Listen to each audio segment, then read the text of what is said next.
Mr. Santos?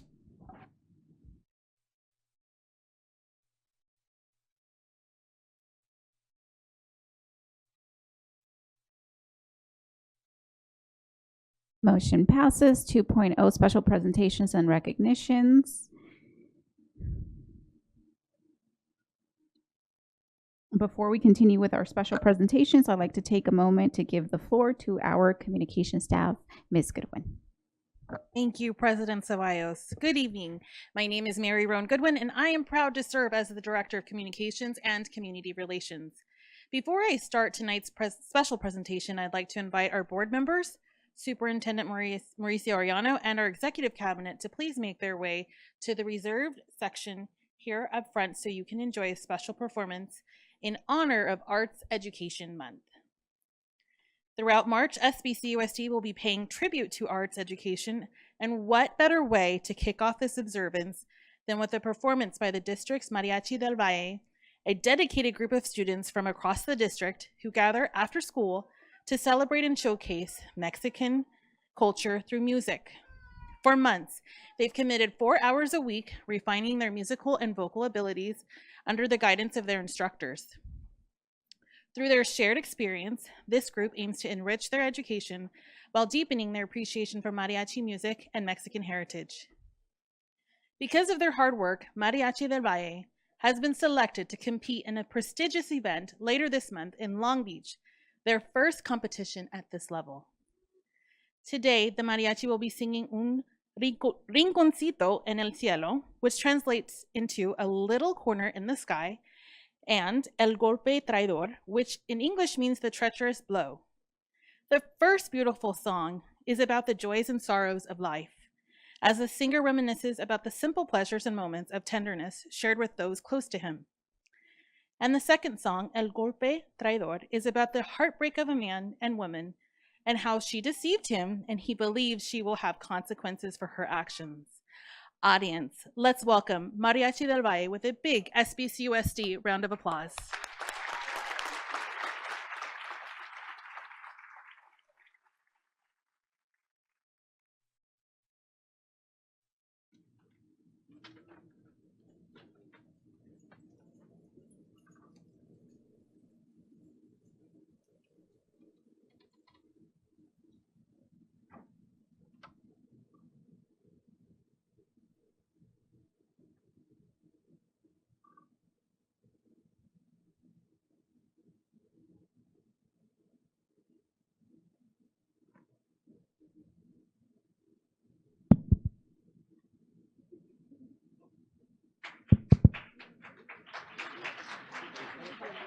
Mariachi del Valle, listo. ¡Listo!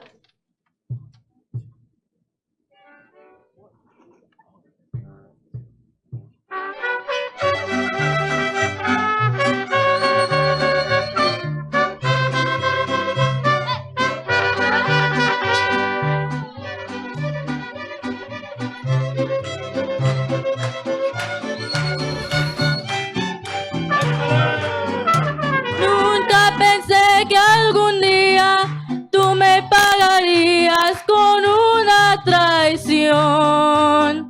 Tu falso amor me dejó herido del corazón. Cuando nadie seguro estaba, me diste el alma, el golpe traidor. Por lo que hiciste conmigo, tendrás tu castigo, lo juro por Dios.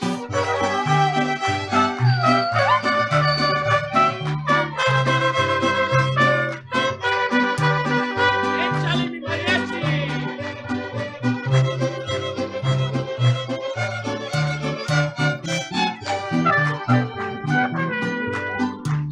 Que me querías poniendo tu mano en el corazón, dulces promesas de amor me llenaron de ilusión. Cuando más seguro estaba, me diste en el alma el golpe traidor. Por lo que hiciste conmigo,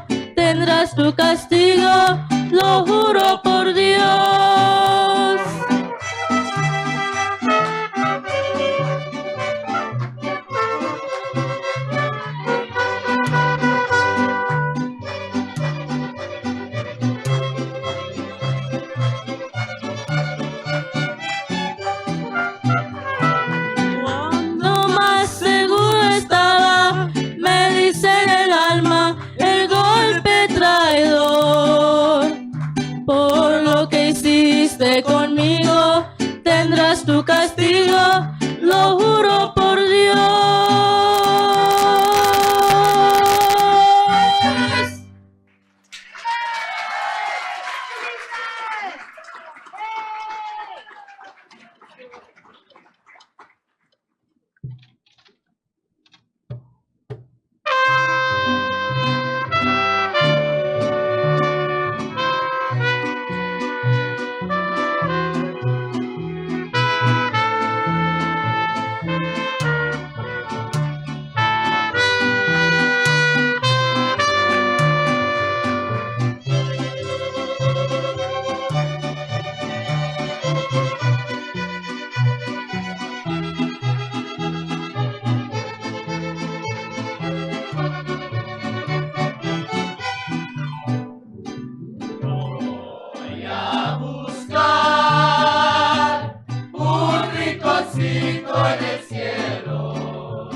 Wow, bravísimo. That was so phenomenal. Thank you, Mariachi del Valle, for an incredible presentation.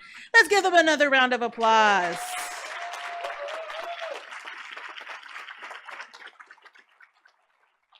While they arrange themselves, we're going to invite our board and cabinet to take their spaces here so that we can take our picture. We also want to share with the audience this evening that we also have a variety of student artwork here on special display. Our small art gallery in the back of the community room has artwork from elementary, middle, and high school students, including ceramic pieces from Arroyo Valley High School that will be on special display next week at Cal State San Bernardino.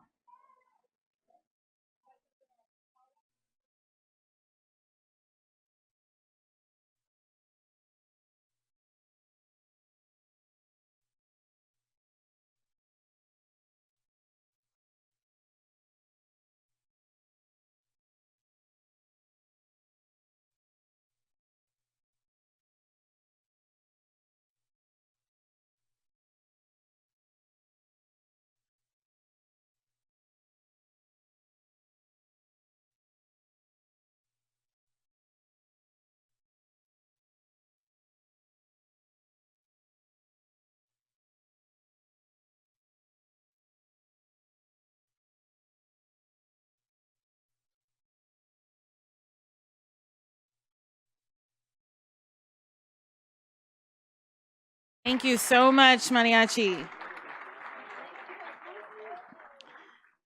We will ask our board to remain standing. I'd like to invite our cabinet members to take their places along the ramp. We are going to continue celebrating the arts by recognizing some of the most talented student musicians in our school district. Some of these students were selected to play in the All Southern Honor Band, while others made it to the All State Honor Orchestra. Students, when I call your name, please come forward with your family. First up is Anton Elementary School student Francisco Velasquez Espinosa, who played the trumpet in the All Southern Honor Band. We'd like to give a special shout out to his teacher, who is the talented Mr. Michael Lassier. Francisco is the only elementary school student to be honored this evening. So what a special recognition. You're gonna stand for it.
Congratulations, Francisco. Our next group of student musicians are from Richardson Prep High, and they credit their music teacher, Mr. Peter Lamas. So let's give him a big round of applause.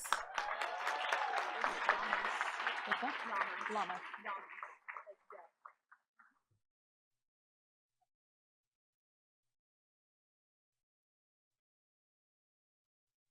We will start with student Emily Almanza Ruiz, who plays the string bass. Emily was selected for both the All Southern and All State Honor Orchestra.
Congratulations. Next up is violinist Sarah Causey, who was selected for the All Southern Honor Orchestra. Congratulations, Sarah.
Hold on, Karina. Mr. Nelson.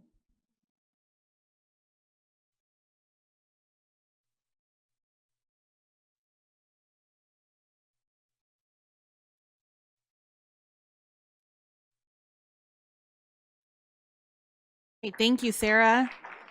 Now we will recognize Victoria Jimenez, who played the bass clarinet in All Southern Honor Band. Great job, Victoria.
Congratulations, Victoria.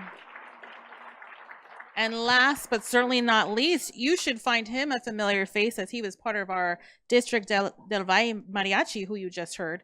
His name is Mario Salcido, and he played the viola in the All Southern Honor Orchestra.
Congratulations, Richardson.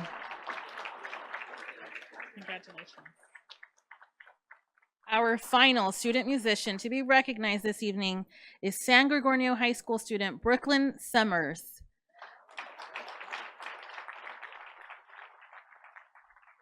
Brooklyn's percussion talent earned her spots in the All Southern Honor Full Orchestra and the All State Honor Band. And kudos to her teacher, who you are seeing this evening, Mr. Jacob Quijada, and her principal, Mr. Jorge de la Torre, for encouraging Brooklyn to aim high.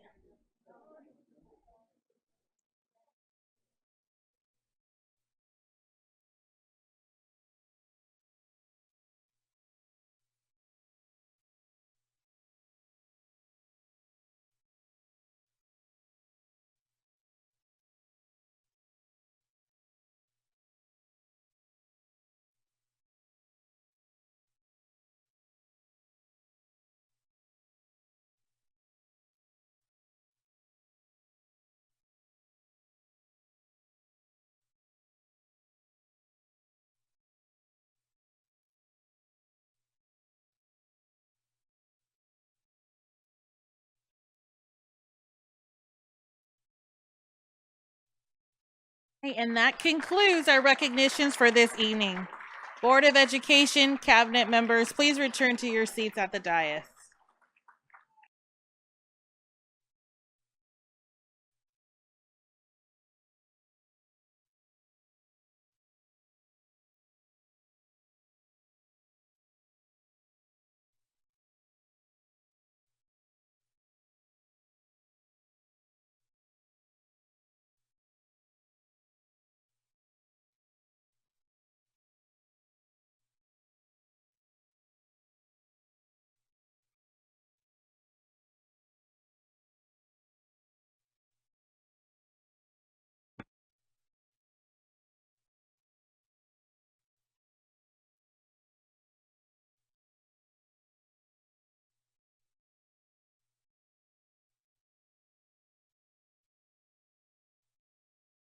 Well, thank you so much. And again, congratulations.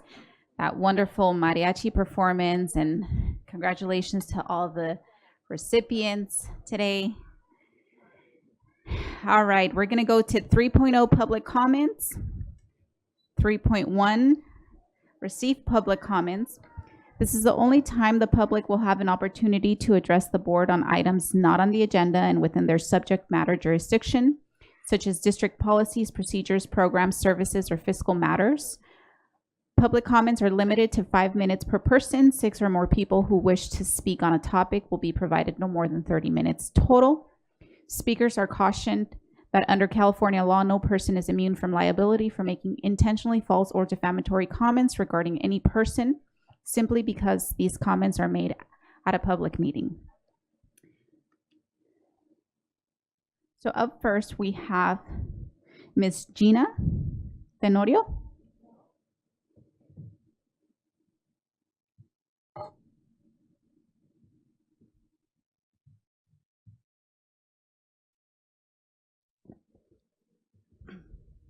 Thank you. I have a prepared statement. To the Honorable Board, my name is Gina Tenorio, and I am one of your second grade teachers. And I wanted to let you know that I am leaving your district at the end of the school year due to the actions of one cluster lead who observed my classroom 3 times for a total of less than 1 hour combined. In that time, the lead never spoke nor offered feedback to me about their observations. In between these visits, my administrator, my teacher induction coach, and I continued to work closely to make me a steadily stronger teacher. However, it was within days that my administrator and I received a note directly from the cluster lead with a list of critiques that led to my appearance here tonight. The cluster lead wrote the following. During the following dates this school year, you engaged in the following conduct. 12/18, you had students cutting snowflakes in the shape with paper and scissors that were not aligned with state standards. Some students were getting up out of their chairs, walking around the room without permission. 12/14, you had students putting their computers away for over 10 minutes, one group at a time, with students having nothing to do as they waited. You rang the bell to get their attention, but most students did not respond to the signal. 12/25, for 15 minutes, you were at the front of the classroom going over problems in a task titled Counting Money, which 20 of 22 students had already completed, which led to 7 students engaging in sidebar conversation and 6 different students getting out of their seats, walking the room. The task had pictures of money to add, but the standards asked students to solve the word problems involving money. There were no word problems given. Your repetitive conduct did not meet CSTP 1, CSTP 2, and CSTP 4 of the California Standards for Teaching Profession, engaging and supporting all students in learning, and creating and maintaining effective environments for student learning, and planning instruction and designing learning experiences for all students. Overall, your conduct demonstrated a lack of utilizing instructional time to optimize learning, monitor students' learning to make adjustments, and planning instruction based on state standards. Your conduct negatively impacted the school as much as your conduct caused students to not engage in grade level standards-based instruction, which exposes the school and district to not meeting academic performance indicators as outlined on the state dashboard, creates low rigor learning environment for the students, and places your students at risk for not meeting grade level standards to be prepared for the next grade level. In addition, the trust placed in you by administration to create an engaging standards-based learning environments has been greatly compromised. There is a bit more, but the core of what is so concerning to me is what could impact that this could impact a lot of teachers. The snowflake lesson was conducted right before winter break. It is a lesson that meets the 4th grade standard on symmetry. I ran it in lieu of having a party, which is what you might have found if you walked into another classroom. The second visit that the lead mentions did not happen on February 14th. It happened on Thursday, February 13th, because my scholars had come back from physical education with their teacher. They returned late, and when the cluster lead returned to entered my room, they were in the middle of indoor recess as it was raining. Concerned that I only had a short time to show my guests what my class was doing, I attempted to end recess early. The third visit, the lead cluster entered the room alone without my supervising administrator. The lead sat in the back, watched for a short time, then smiled, waved on the way out. What they could not have known is that I had changed my lesson from what I had originally posted because I knew from some short quizzes and testing and assessments that they were not prepared for the lesson I originally intended. The whole situation is so alarming because it chills innovation in the classroom. Any teacher who receives a critique like this would be hesitant or even frightened to run a lesson that could be found flawed in any way. I have never received feedback like this, and I was fortunate enough to have Dr. Rodriguez come into my classroom to observe. I do allow my students to move around, especially during the snowflake lesson, as it was a time for them to enjoy and celebrate the holiday, the incoming holiday. You know, each scholar is as distinct as a snowflake, and this classroom is a distinct ecosystem. The feedback seems so counterproductive and frightening, and I'm already on my way out, but honestly, I really hope that nothing like this ever lands on anyone else. Those are my comments. Thank you so much for taking the time to hear me. Thank you.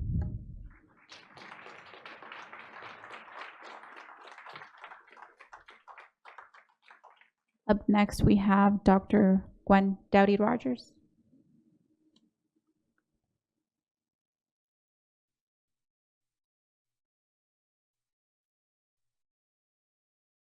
Good evening, everyone. Good evening, Board President Ceballos, Vice President Aviles Grande, to all of you board members and the cabinet members, and to our audience. It's always just an honor for me to come back, and our board members, our student board members, just so proud of you all. But it's always an honor to come back and just see the fruits of the labor of the work and see how things are continuing to grow and go. But it's equally important to come back and give thanks. And so tonight I'm here to say thank you all on behalf of the Bynum family who is with us. Raymond Bynum is with us, and Val Bynum, who we affectionately call Uncle and Auntie, who is Dr. Margaret Hill's brother. And we're just grateful for the work that you all put in to help support what took place on last Friday. It was a labor of love. It was a 2-year labor, and we couldn't have done it without the support, letters, encouragement. Everything that took place made it all happen, and we appreciate that. And I want you all to know that those things do not happen without good people working to make it happen. More importantly, I know that you do the governance side of things, and Superintendent Ariana, we know that you were unable to be there, and I know you were bummed about that, and Dr. Wyatt represented well, so we appreciate him standing in the stead. But the communication team in particular, they just stayed with us in every single way that we could possibly try to figure out. Working with the federal government, as you know, is not always an easy task because there are guidelines that we have to stick to and things that we wanted to do but could not do, but they kept us, you know, on point. And when the communication team stepped in and supported us, it made it so much more easier. There were things we needed, and it just, time was ticking. And I'm here tonight to thank personally Mary Roan and the communication team for their efforts. We want to give them a hand and thank them for what they did for us. In particular, also, when we had our All About the Children Day, Felicia Alexander was there, as well as Mary Ellen, but she brought to you as well, there's a honeybee, and this is the affectionate name that Dr. Hill has been known by. And there was a honeybee that was given to the board members, but tonight we wanted to make sure that all the cabinet members, as well as our student board members, as well as every member of the team, because we asked Mary how many, and as you can see, this bag is very filled with those, and I promise you don't have to put them on your 700 forms or anything like that. The cost is down. And then I personally want, Mary, I would like you to come on over for a second. And you know, there's something that we know in culture, it says give people flowers while they can smell them. And so tonight we want to give you your flowers for the work that you did for us and laboring with us. Thank you. You were so nice. So thank you all. Can you, these are for you too, for your staff. And pass those out for everyone. So again, thank you all. Keep up the good work. Keep doing what you're doing, student board members. I was with you earlier today and they did a stellar job. When students are talking about MTSS, you know we're doing something right. I mean, they're using those acronyms and Dr. Wyatt was there with me on the panel. And when they can get up in front of individuals and talk about those type of things and say they want those supports, you have to give yourself a pat on the back and know that we're heading in the right direction. They want the help, they want the support. They said it very clear. I was, you know, you came over to me tonight and you said, I feel good. We want kids to feel good. We want them to know that we're here for them. So thank you all so much. Thank you again, Superintendent Ariano, for what you are doing. Continue to drive the boat in the right place. We appreciate it. We stand behind you, and the board, we support you in what you do. Thank you so much. I appreciate you all. Thank you so much. It's always nice to see you, Dr. Rogers. Up next, we have Mr. Carl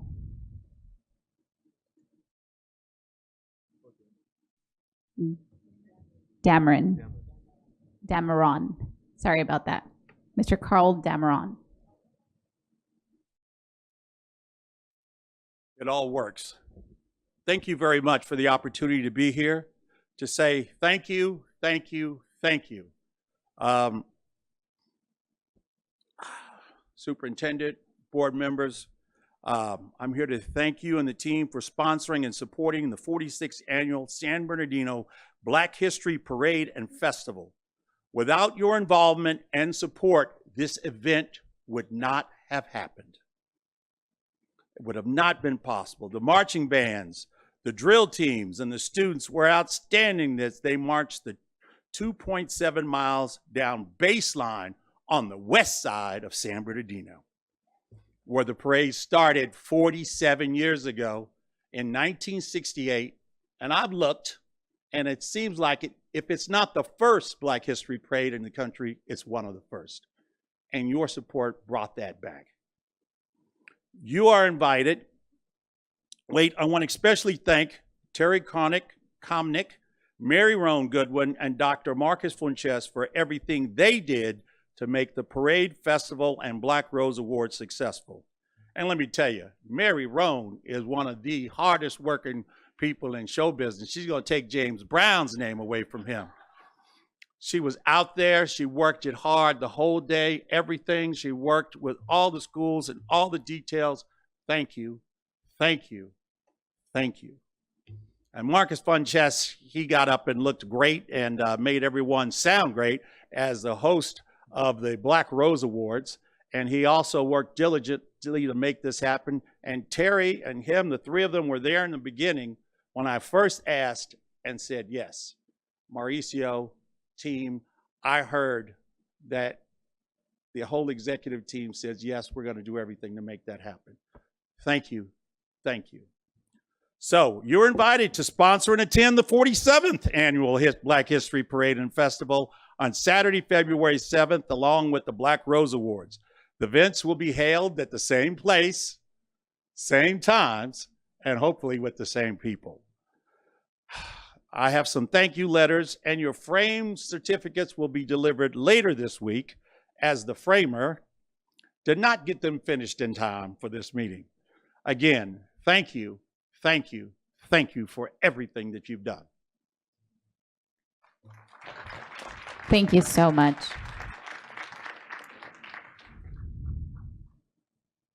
We're always glad to hear some good news.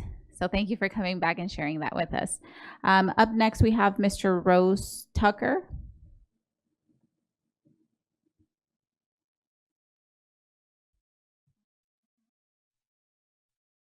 I apologize, Mrs. I said Mr. I completely apologize. It's long. Hi.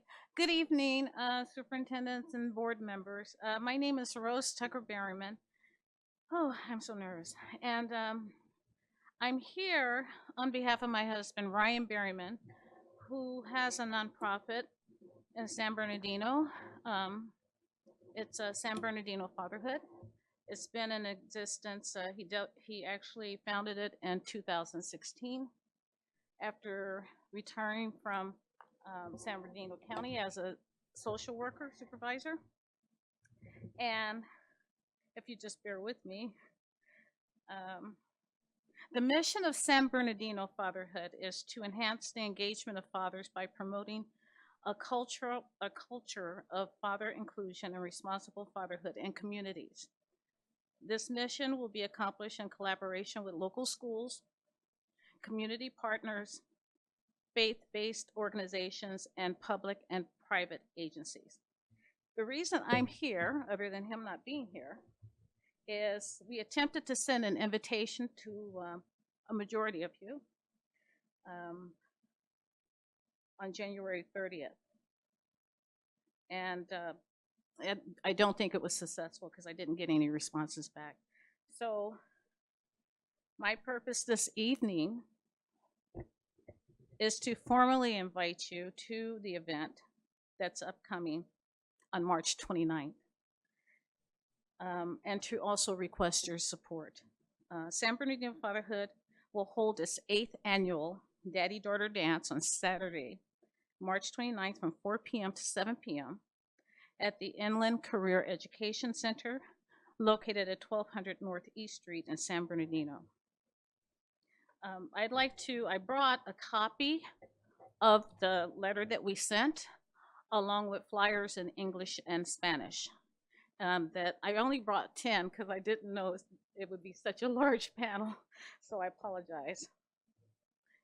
And so we sincerely hope that you will consider supporting this event, either with your attendance or consideration of notifying parents in your respective districts. And also, I'd like to take the opportunity to thank Dr. Gonzalez, Barajas Gonzalez, and the Family Engagement Office. They've always been a support to us in past years, her and her staff. And thank you for allowing me to speak this evening, and I hope you all have a great evening. Thank you. Thank you so much. And once again, my apologies. Next up, we have Paul Cheney.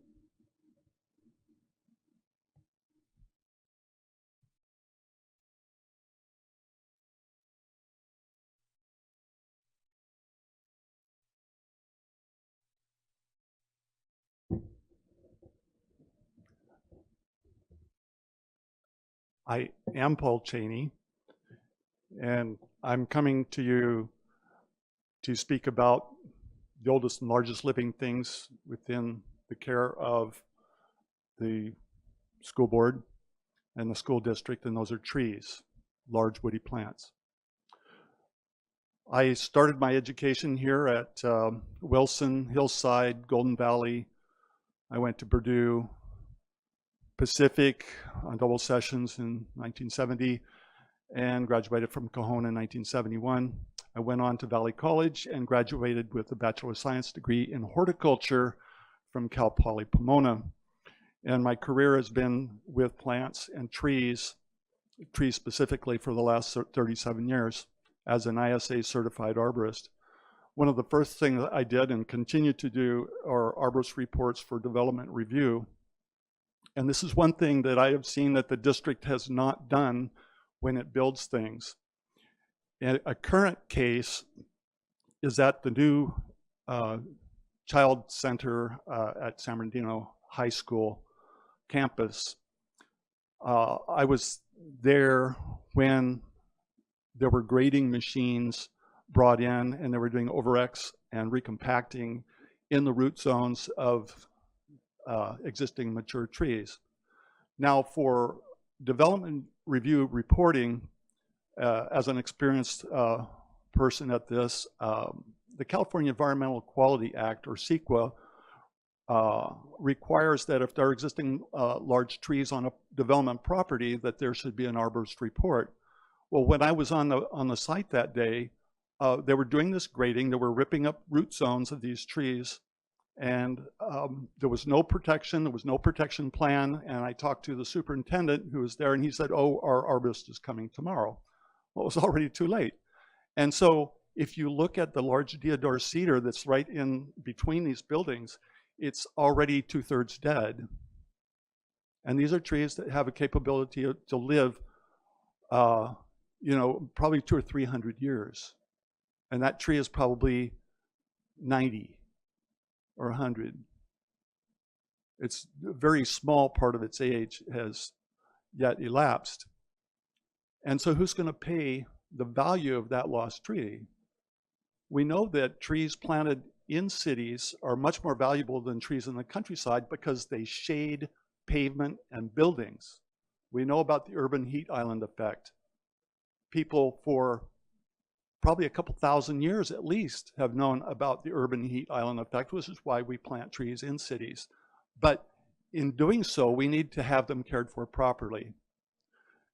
When the new building was built at Musqueam Elementary School, the contractors stored equipment and materials right next to, again, another large deodar cedar tree right out there in front of the school. They damaged the bottom of the tree, created large wounds where decay is entering, and there's a tree that could have stood for another couple hundred years, and it will be gone in less than 20. Because it will decay at the bottom, it will be too much of a risk to leave there, and it will have to be removed. Also, outside the new building along Macy Street, there's some pine trees that were planted there to shade that side of the building. Well, just recently, this year or late last year, they were lion's-tailed, which means that they had a lot of the foliage stripped off of the trees. And trees have foliage to capture energy to produce oxygen and create shade. And why is the school board, through its subordinates, through the people in the district, why is the school district defeating the purpose of trees on the campuses? Go to North Vermont Elementary School and see all the lion's-tailed pine trees there. I took a typing class from Mr. Backerty in 1969. I heard Carl say something about 1969, the Black History Parade. Well, I was in the business building, and there were these large mature trees then. Well, there's a magnolia tree there. Well, just recently, 60% of the leaves were cut off that tree by somebody that the school district hired. California Government Code 53067 says that there are industry standards for tree care. Now it's called the A300 standards, and there are ISA best management practices. Thank you for listening to me, and I hope you take action to see that you get competent care for our trees. Thank you so much. We have a question for you, Mr. Paul. Mr. Paul. Mr. Cheney, thank you for your comments today. When you said you had spoken to the superintendent, did you mean the construction superintendent? It was a superintendent on the site when I was there. Of the construction project, correct? He may have been just a daily superintendent, but it was somebody there who was on the site at the time. Yeah. Thank you. Appreciate it. I'd be happy to answer any questions, hold workshops with you, teach classes on trees. I'm here to help. Thank you.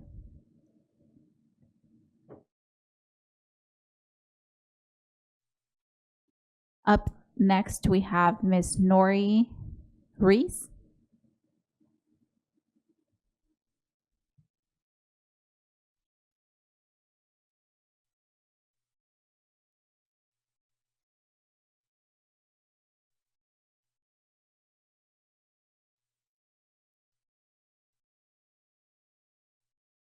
Good afternoon, members of the board.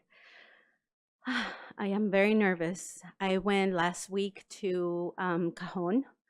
I have a daughter at Cajon. My name is Norielina Ruiz, and I have a daughter, Iris Ruiz. She's at Cajon. She has been there for 3 years. She's in her second year in the automotive auto mechanic program. And early October, the teacher, Mr. Boone, was removed from the classroom. I was not notified until she started talking about something's going on. I have talked to other parents in the same group, and nobody has been notified. I understand that everybody has personal issues, personal life. and I'm not here to find out what's going on with a teacher. I'm here to advocate for our youth. During the meeting, the parent meeting at Cajon, Mr. Jackson, the principal, shared with us the goal of the school, which is to have kids or scholars be ready, college ready, and career ready by the time they graduate.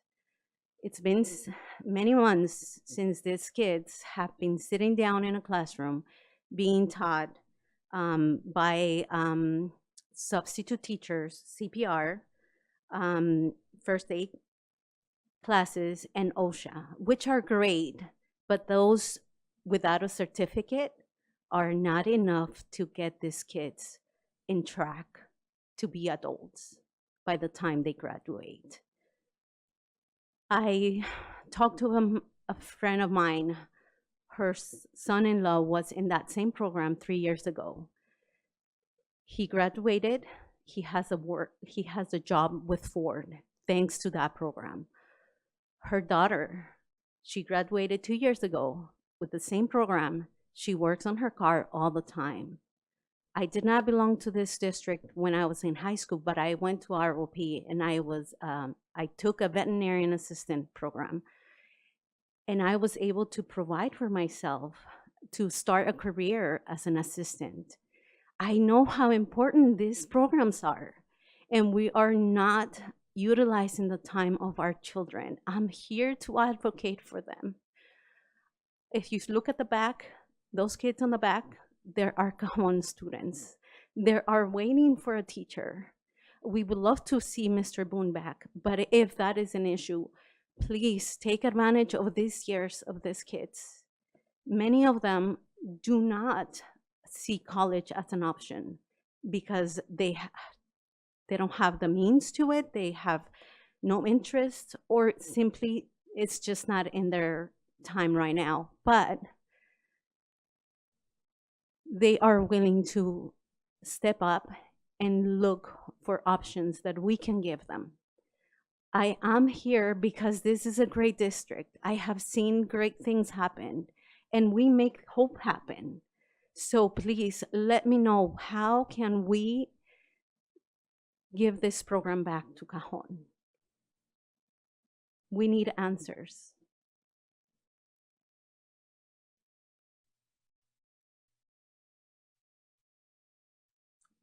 I am thankful for the time that you have given me, and I hope that you take the time to consider that program for our youth. It will benefit our community tremendously. Thank you. Thank you so much, Ms. Norlina. Up next, we have Ms. Shanna Beltran.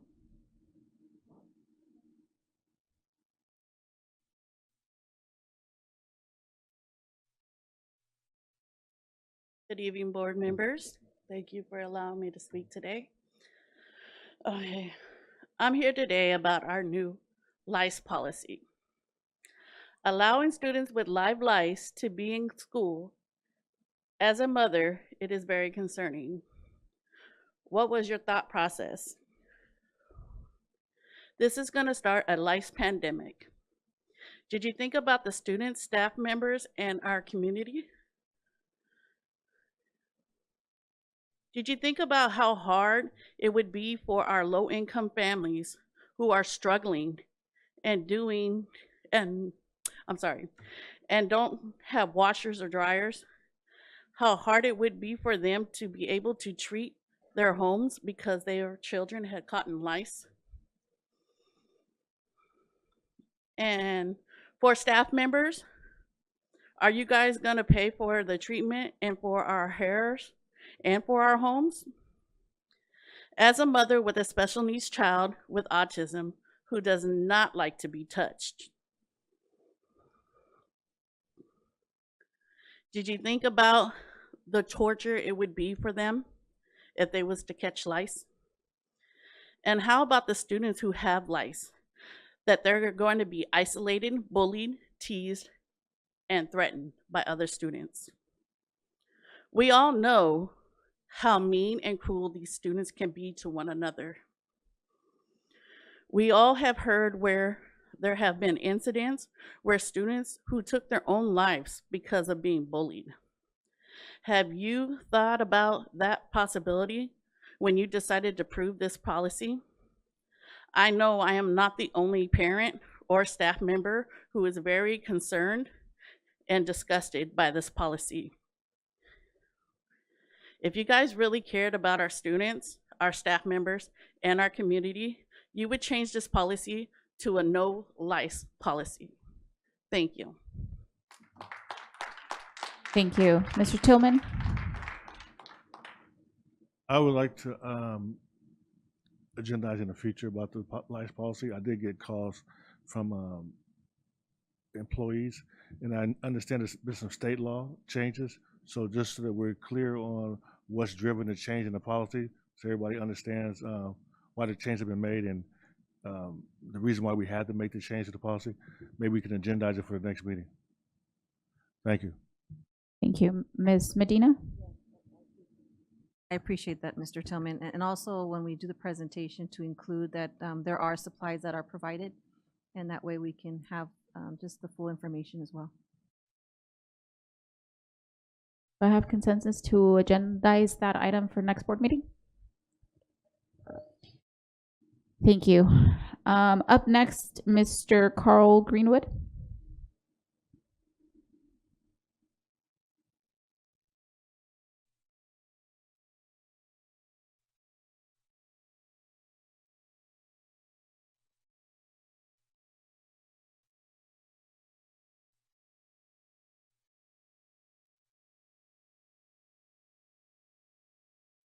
Good evening, Board. Thank you for allowing me to speak this evening. We have a few questions and concerns, and these questions and concerns started back in September of '24, and we're still having the same problems in '25. We had an outside investigator come into the district, and we're wondering, is that investigation complete? And if not, when will it be complete? And when it is complete, how will you disseminate to the membership the findings of that report?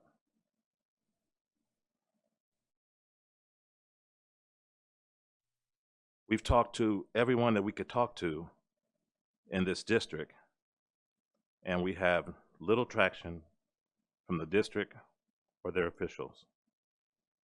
It's unacceptable for classified employees to have to work as hard as they work and also be under such a physical and mental strain from supervision.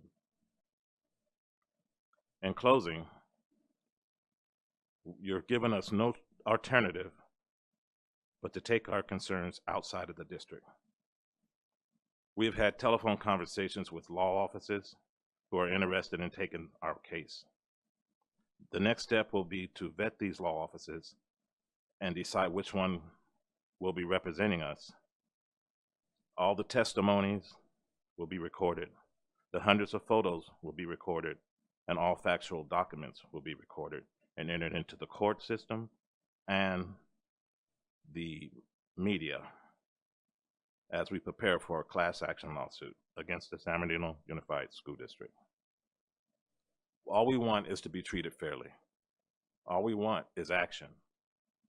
All we want is to be treated like human beings. Thank you, Superintendent, for having the outside investigator come in, but things have gotten progressively worse since then. Being threatened, being told that we are not to do things that is against the law. Walking campuses and being followed around and then accused of being, how could you say this? Accused of being looked at as some type of a pedophile for doing your job. After you go to a school site, you check into that school site, our vehicles are out in front. The school in question is Pacuma. You walk that school because even before it was open, we're on those campuses and we're getting it prepared to open. You're talking to long-term teachers, and then you have a vice principal who says, you weren't wearing your tag or whatever. It was cold, it was raining. My tag, you can see it. It's me who they're talking about. Then I get called into the office, and I'm told, all we heard was a black man in black clothes who was trying to gain entry to the girls' locker room. And I asked, what are you calling me, a pedophile? And she said nothing. We have jobs to do. Those girl areas haven't been surveyed in years because we can never get into them. Those are the things that bring down the morale of classified employees. Our grounds department, when you can physically see supervision between vehicles, yelling, screaming in areas closer than this. To me, you're that close to me, you can hurt me. Your supervision leaves a lot to be desired. The custodial department, we have talked to, we're blue in the face. They will not come with a legal way of how to time runs. I've done it for years. My background is in custodial. I can show you how to do a run in 15 minutes.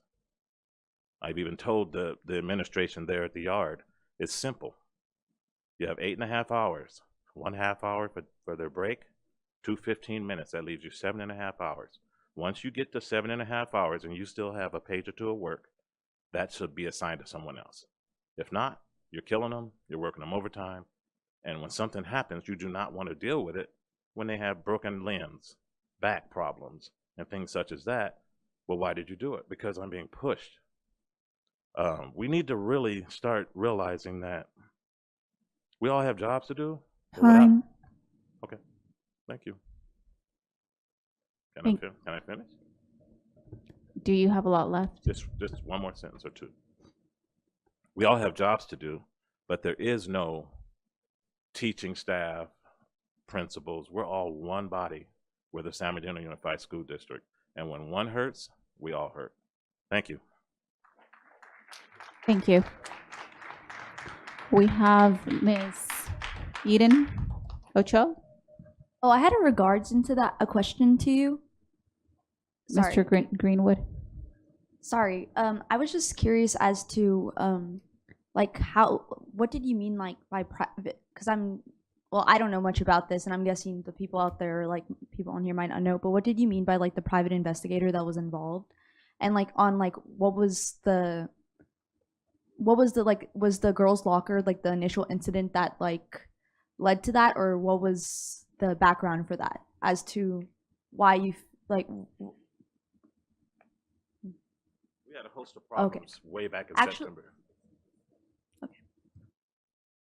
We had a host of problems way back in September. We approached everyone. Our superintendent thought it would be best to have an outside investigator come in that wouldn't be biased, somebody that could give us true facts and figures. That was back in September, as I said. We're still faced with things every day. We want to know what the investigator has, and so we can move on from there. You know, we want this thing resolved, and that's all we're asking. Thank you. Thank you, Mr. Greenwood. Thank you. Thank you, Ms. Ochoa, for your question. Up next, we have Ms. Elizabeth Romero.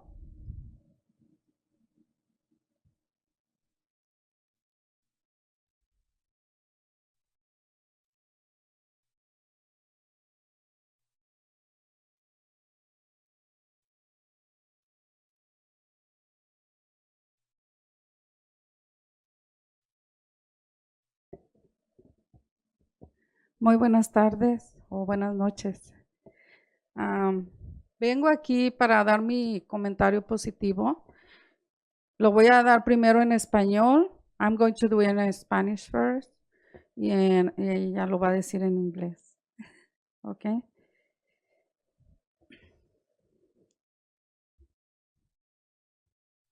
En estos momentos que he pasado difíciles, perdí cosas materiales, pero me di cuenta que estoy millonaria de amigos y familiares. De parte de la familia Romero, por medio de este medio, quiero agradecer primeramente a nuestro Padre Dios y a todas las personas y familiares que de alguna manera nos han estado apoyando moralmente, con sus oraciones, con sus abrazos, con su tiempo, con comida, con ropa, monetariamente, con palabras de ánimo, llamadas, mensajes, comprensión, y nos sentimos muy bendecidos con todo su amor que nos han brindado. Solo les puedo decir que todo esto Dios lo mira y Él se los triplicará 1000 veces más, ya que no tenemos cómo pagárselos. Estaré orando para que esto suceda. Así han sido nuestros ángeles enviados por Dios. 1000 gracias por todo, y a todas las personas que sin conocernos nos han brindado su ayuda por medio de GoFundMe, y también personas que sin conocernos se hicieron presentes de alguna manera. En especial quiero agradecer a las familias de las novias y los novios de mis hijos, que fueron parte también muy esencial. Fueron un apoyo para nosotros y no podía faltar el señor Mauricio y Cindy López y su familia por hacer un evento de tacos donde muchas personas nos apoyaron sin conocernos. También mi admiración y respeto para los bomberos del departamento de San Bernardino, policías, paramédicos, enfermeros, enfermeras, vecinos y personal de la escuela Bradley, maestras, maestros, maestras ya retiradas, directores, subdirectores del distrito de San Bernardino, estudiantes del distrito, especialmente de la escuela Cajón y Bradley. Especialmente quiero decir unas palabras de un niño que me dijo: Miss Romero, ¿perdiste tu casa? Ven a vivir un día conmigo. Y otro me dijo: yo te compro otra casa. También a Rocío y Cristina Ruiz, los estudiantes de ICUC, el señor Tom Dolan, miembros del board, asistentes del superintendente, el superintendente, secretarias, consejeros, maestros de CIC, staff del distrito, recates, traductoras, custodians, padres del distrito y al distrito de San Bernardino, y muy en especial el departamento de involucramiento familiar, compañeros de trabajos de mis hijos, personas del trabajo de construcción de mi esposo y sus patrones, lectores de Nuestra Señora de la Esperanza y Sitio Valencia, Sitio de Rosa, personal de la iglesia, los televisores, reporteros, la Cruz Roja Americana y los del grupo de folclórico de mi hija. 1000 agradecimiento de todo corazón a mi hermana Maribel y mi cuñado Mario, mis sobrinos Melanie y Diego, que nos están brindando donde vivir. Nuestra admiración y respeto para todos, mientras están todos ustedes ayudándonos, al mismo tiempo pasando por sus propias luchas. Eso se llama amor. Gracias por todo. El amor que hemos recibido de todos ustedes. Y si alguno me falta, no se me sientan. Estoy tratando de incluir a todos, pero solo les puedo decir que muchas gracias, gracias, gracias. Sabemos que el proceso es largo, del cual nuestras vidas cambiaron totalmente, pero agradecidos con Dios, porque tengo a toda mi familia con vida y más unidos que nunca. Solo Dios sabe por qué nos pone estas pruebas. Solo trataré de sacar lo más positivo de esta dura experiencia. Mil gracias a todos y a todas las personas. Los llevaremos en nuestros corazones siempre. Ámense como familia y amémonos los unos a los otros como seres humanos, porque nunca sabemos cuándo nos puede cambiar la vida. Dios me los bendiga a todos siempre. La unión hace la fuerza y la diferencia. Sin Dios no somos nada. Los queremos mucho.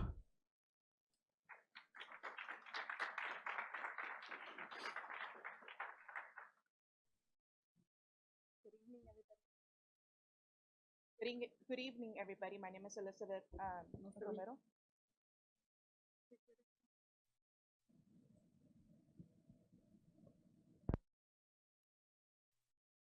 Good evening, everybody. You can use the one right in front of you. Good evening, everybody. My name is Elizabeth Romero Gonzalez, and I'm going to say some positive things about the district tonight. I'm going to talk about a hardship that I recently had. So this is coming from the Romero family, my family. Through this mean that you have afforded me, I want to thank first of all our Father God and all the people and relatives who have been supporting us morally, with their prayers, their hugs, their time, their food, clothing, money-wise, and with their words of encouragement. Calls, messages, understanding the way we feel. We are very blessed with all of your love that you have given us. I can only tell you that God sees all, and this He will triple 1,000 times.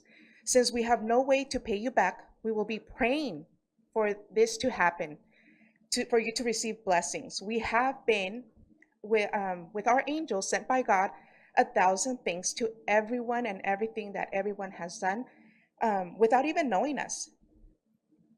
They gave us their help through a GoFundMe, and also people who, without knowing us, were present in some way. Especially, I want to thank the families of my children's girlfriends and boyfriends, my daughter's boyfriend and their family, who were also a great support for us and could not be missed. Mr. Mauricio and Cindy Lopez with their family for making a taco event where many people supported us without even knowing us.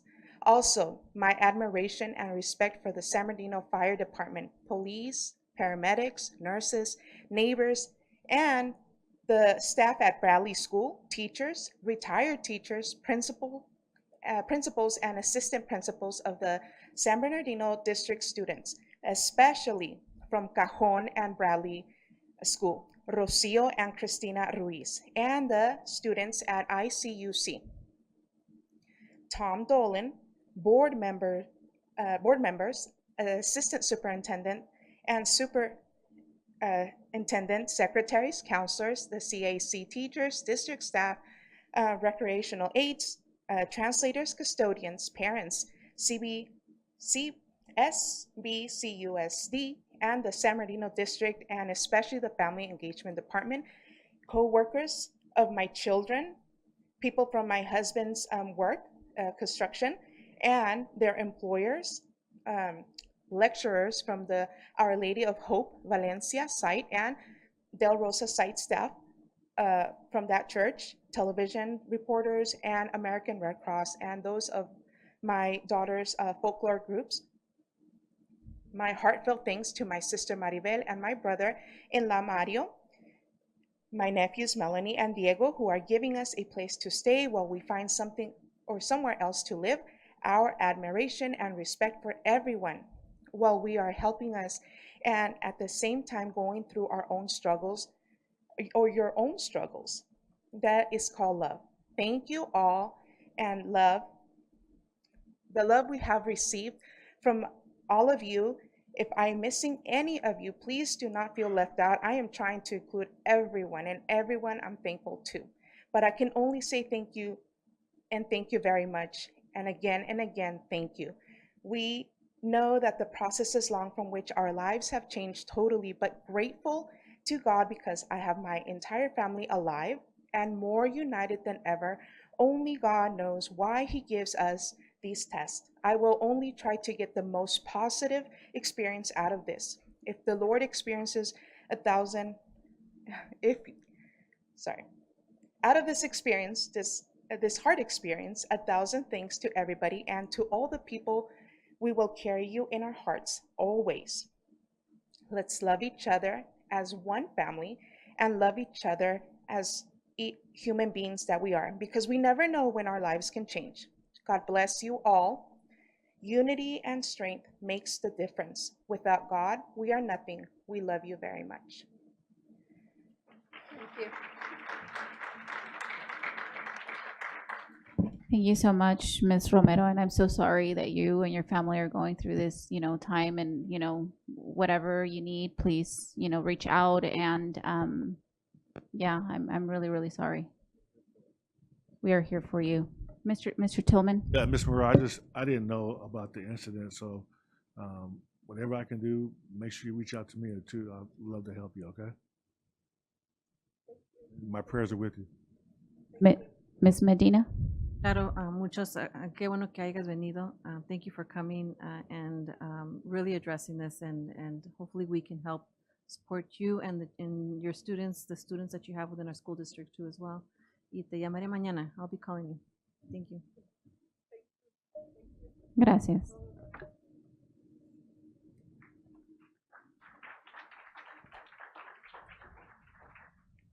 Up next, we have Mr. Edwin Delgado. I have you for 11.4, but did you want to go now?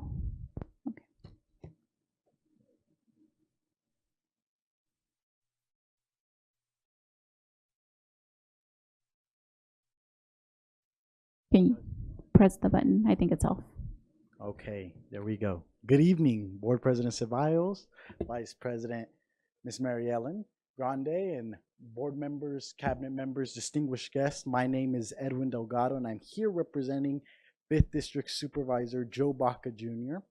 And I'd like to speak on item 11.4 and express the supervisor's appreciation for this item, the partnership that the San Bernardino City Unified School District is taking on. Our communities have seen firsthand the devastation that fires can bring, and we know how critical it is to have fire stations strategically placed to respond quickly.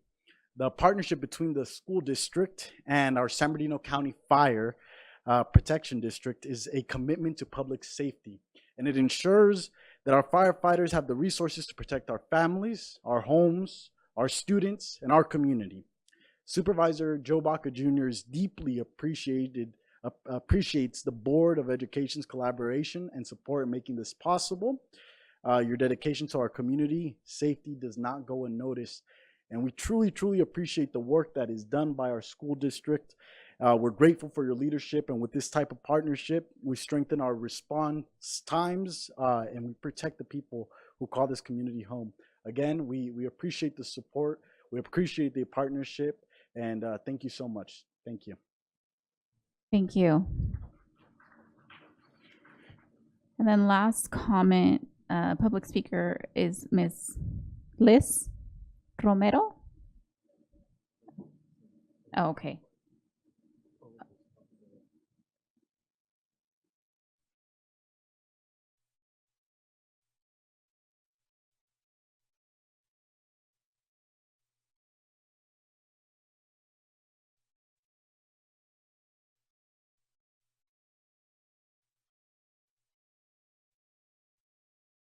I think the mic might be off. If you want to just press the button.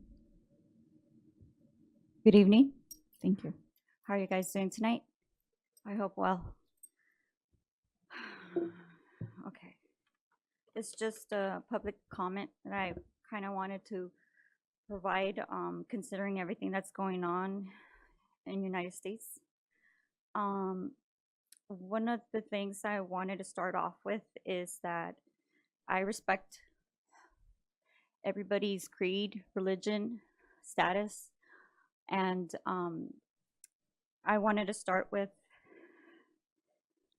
I know that there are protests that have been going on, and for the school safety and the public safety as well as the children's safety, I was just wondering, I know that they get an excuse protest if they do voluntarily go on there and do so for whatever reason that they go and protest.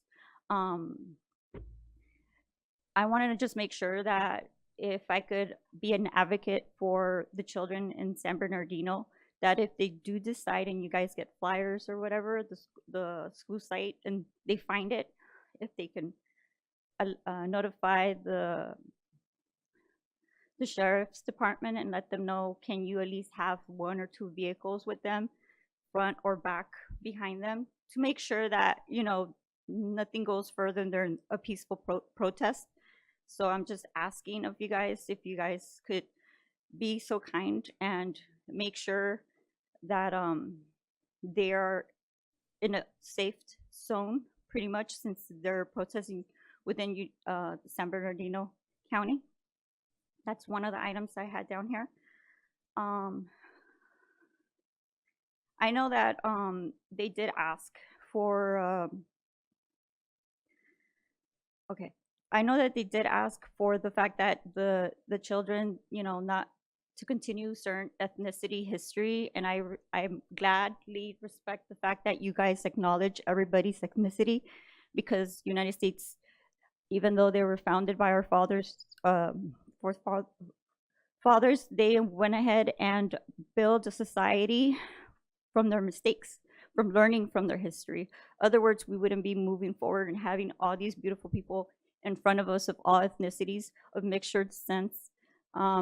Underneath our skin, we're all made from the same properties. We bleed, we think, our heart beats, you know what I mean? So as humane, I want to be grateful for the fact that you guys are still being able to advocate for the children of the future to still learn and have their roots and not being taken away from them. Because although we acknowledge it or not, for those that are religious, and we're all brothers and sisters at the end of the day, and for those that are atheists, whether or not you want to accept it, science has proven many times again that we all descended from Africa. So with that being said, I just want to make sure that when we first came to United States, the first language in a stolen land was indigenous, all kinds of indigenous, not just the natives and all other indigenous, but also the Latin people. First language here was indigenous. Second, Latin when the settlers actually arrived.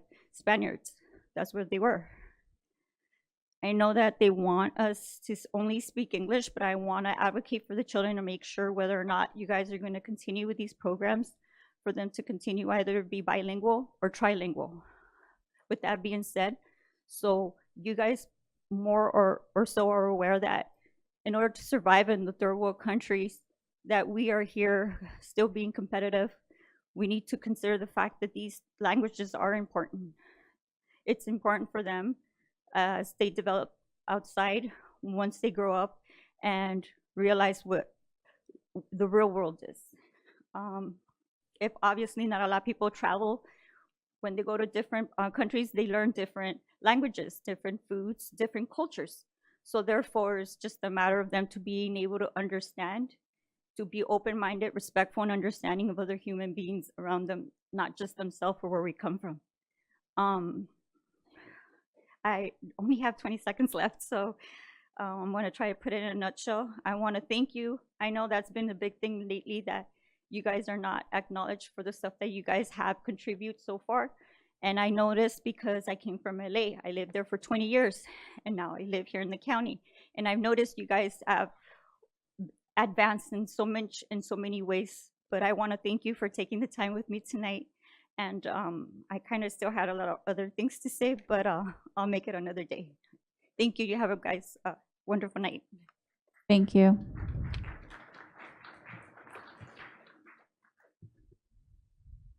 Now we're up to 4.0, public hearing.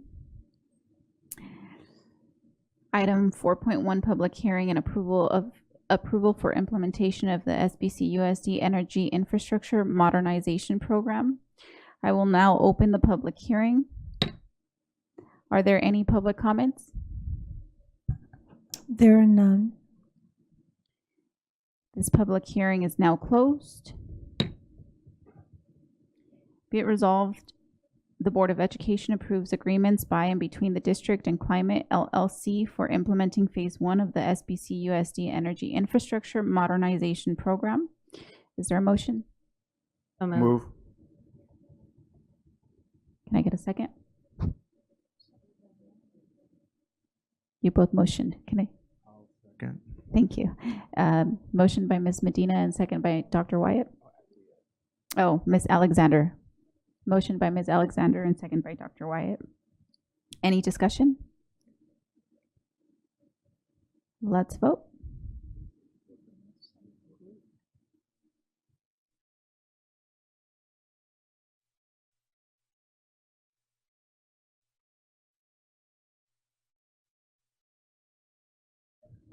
Mrs. Chavez? Ms. Chavez? Aye. Ms. Eden Ochoa? Aye. Ms. Rosenblum? Aye.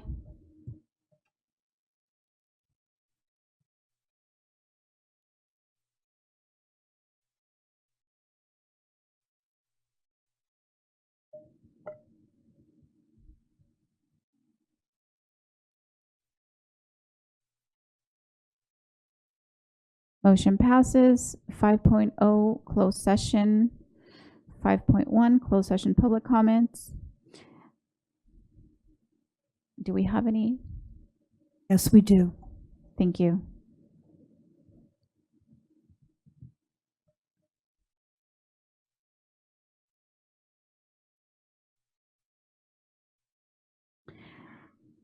Can I have Mr. Ahmad?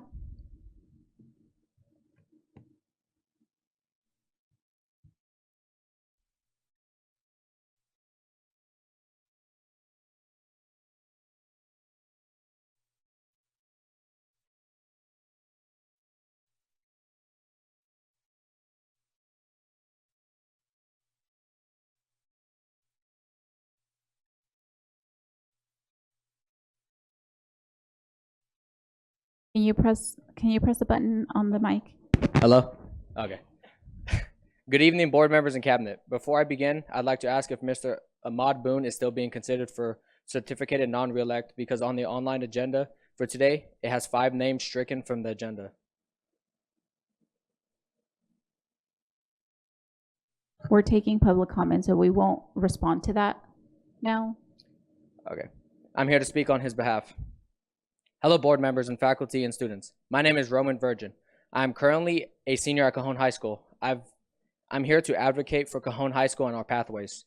Students often choose pathways based on their interests. However, they stay in the pathway because of the educators leading the program.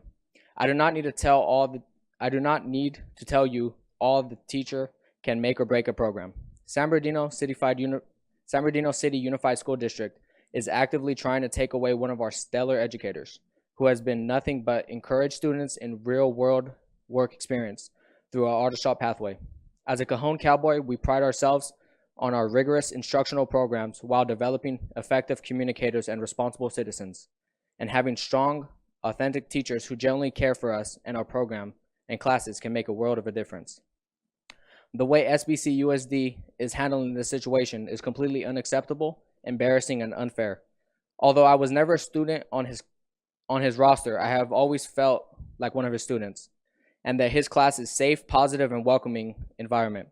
I have observed how he stands at his door and fist bumps every one of his students, engages in conversation during passing periods. I understand that the school board has a responsibility of ensuring that our teachers are held to high standards, and I respect that. However, I have had a handful of extraordinary teachers at Cajon High School, and Mr. Boone is definitely a teacher I connect with, and he makes it a point to feel valued. Mr. Boone has always had a positive attitude towards students and just anyone he encounters. Not allowing Mr. Boone to come back will be a disservice to Cajon High School and the pathway we built. I urge the school board to reconsider this decision and explore any alternatives that would allow him to continue to grow his authorship pathway rather than dismissing him outright. Thank you for your time and consideration. Thank you. I have 4 public comment forms up here, so I will be calling these individuals up. So first up was Mr. Boone. So I'm assuming you weren't Mr. Boone. Okay, so up next, I have Andrew Espinoza.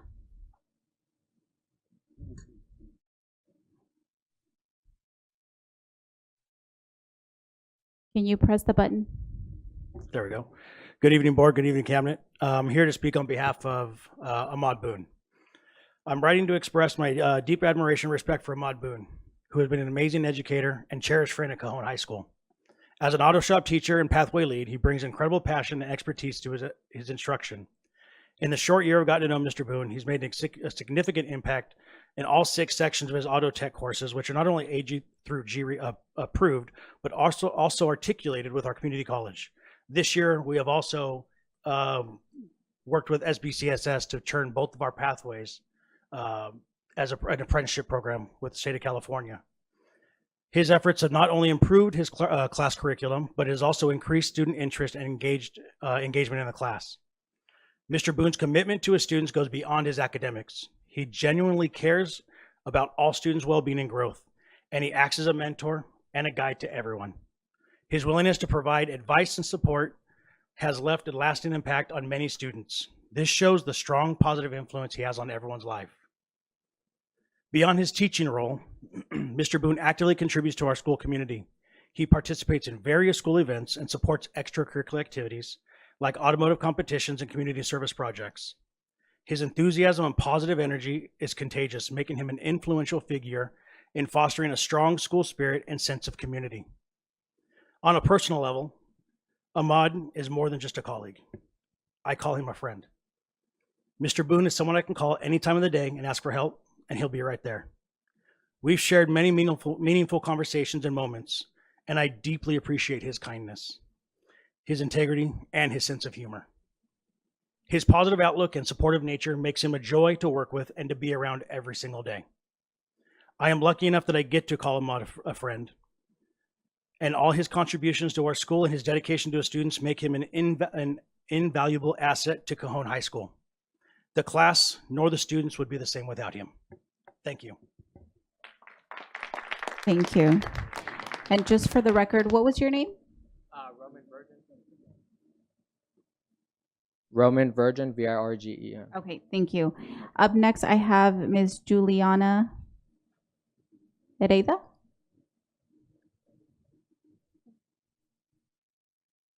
Good evening, board members, staff, faculty, and students. My name is Juliana Heredia, and I am currently a senior at Cajon High School. I've had the pleasure of being in the auto shop pathway led by Mr. Boone for the last 2 years. And although this wasn't his program to begin with, he has made it his own and shown us a new perspective of hands-on learning. I've gotten permission from my peers to speak as a student representative of the program. We were initially unsure about him, but quickly he became everyone's favorite teacher. His ability to genuinely connect with students fostered a healthy and safe environment that allowed us to both feel challenged and supported. What set him apart from other teachers was his honest investment in the well-being of his students by actively offering advice and guidance, not just from an academic standpoint, but for our personal growth as individuals. Beyond the lessons taught within the auto shop, Mr. Boone instilled valuable life skills such as transparency, integrity, and honesty. Since he took his leave, our curriculum has been substantially affected and we have been unable to gain hands-on experience and mechanical knowledge. Although this is my last year at Cajon High School, it is only right that with his commitment, expertise, and overall passion for teaching that Mr. Boone shall remain the facilitator of the automotive pathway. Thank you for your consideration. Thank you. And that was all of the public comments that were submitted. So I am assuming that everybody here is in support. Unfortunately, I won't be able to take any more comments right now, but your attendance here, is everybody in support of the same cause? Okay, that has been noted. I'm Mr. Boone. I didn't get to Oh, I called your name and Yeah, I thought you weren't here. It's Go okay. ahead. It's Sorry. okay. Thank you. I want to first thank parents, staff, and students for taking the time to come to this meeting to support me. I thank you for believing in me and the value I bring to the classroom. I also want to thank the board members and our superintendent for taking the time to hear my message and all of your support. I'm here today to ask the board and superintendent to grant me the ability to remain in the position that I believe God granted and blessed me with at Cajon as the automotive CTE teacher. I know time is brief, time is short, so I'll try to summarize as best as I can. with the time I have allowed. I want to let you guys know about me personally so you'll understand a little more. I was born and raised in El Paso, Texas until I was 13 years old. Within those 13 years, I was homeless. I continued to be homeless up until I arrived in California, up until the age of 16 years old. My mother and father were drug addicts. My older brother was in a gang. In order to escape the physical, mental abuse, and the homelessness that we all endured, my three brothers and I went to school without showers, empty stomachs, slept in abandoned cars, vacant houses, and wore the same clothes to school for many years. I unfortunately know the feeling of only being able to eat a meal from school and coming home to an empty refrigerator. As the years went on, I tried my best to make sure my own kids and students would have a stable, loving home and wouldn't have to go through the same hardships I endured. Over the last 7 years, I've lost 10 members of my family. It started with my aunt who passed away. After my aunt passed away, 4 months later, my mom passed away of pancreatic cancer. The very next month, my oldest sister passed away of cancer. 1 year later, my sister's son, my nephew, passed away. Then 2 aunts, then another nephew, and I continued to lose family for the last 7 years. I lost a total of 10 members of my family. I lost a family member approximately every 8 months in the last 7 years. I have all of the obituaries to provide you guys to see of the loved ones that passed away in my life. As you can see, there's been many obstacles and hardships in my life. Regardless of these hardships, I continue to work hard to build a solid life and became an industry professional. I'm here now, still thriving, have found peace with God, and have made very many professional friendships at Cajon. When I got hired, I was told that San Bernardino was extremely supportive to students, staff, and parents. I have shared with the highest levels of HR in regards to my personal medical factors and that have happened to me in the past outside of San Bernardino School District. Based on previous administrative errors outside of San Bernardino County, the Civil Rights Department reached out to me and has notified me my rights have been violated due to errors made from my previous employer. Therefore, my position at Cajon should have never been in jeopardy.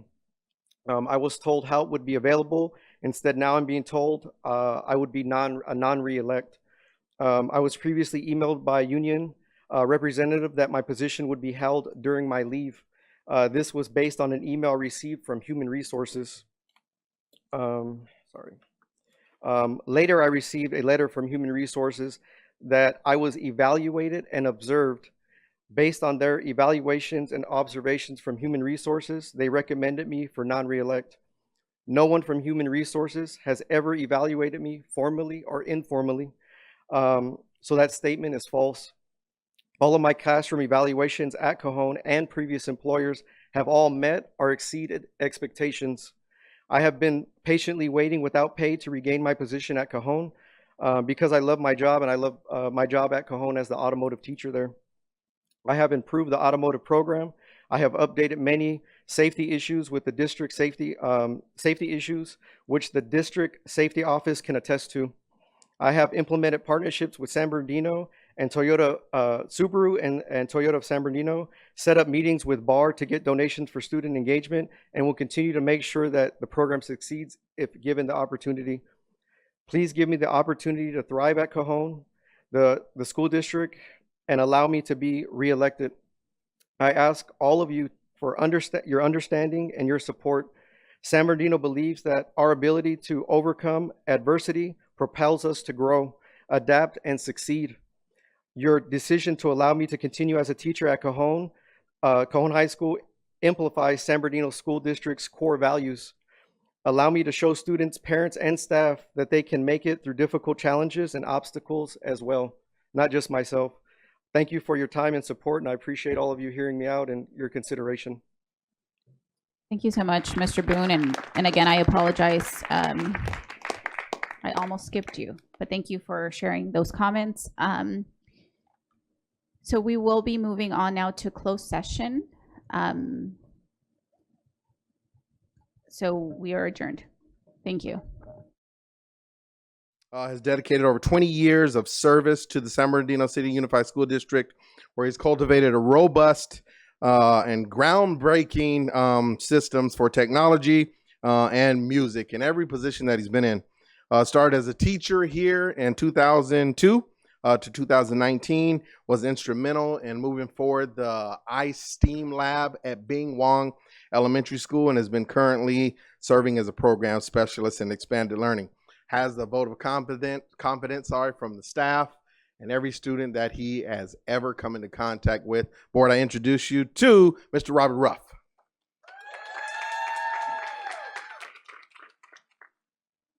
Good evening, President Ceballos, Vice President Grande, members of the board, Superintendent Arellano, and Cabinet.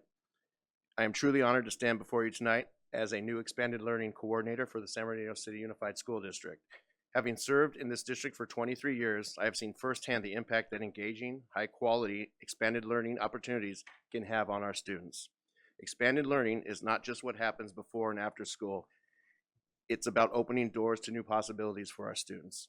Guided by the leadership of EXL Director Ann Pearson, my focus will be on strengthening enrichment programming, ensuring that every student has access to hands-on, innovative learning experiences that ignite curiosity and develop real-life problem-solving skills. I'm excited to collaborate with our incredible staff, community partners, and families to create expanded learning environments where students can explore, innovate, and grow. Thank you for your trust in me. I look forward to this next chapter of service to our students and community. Thank you.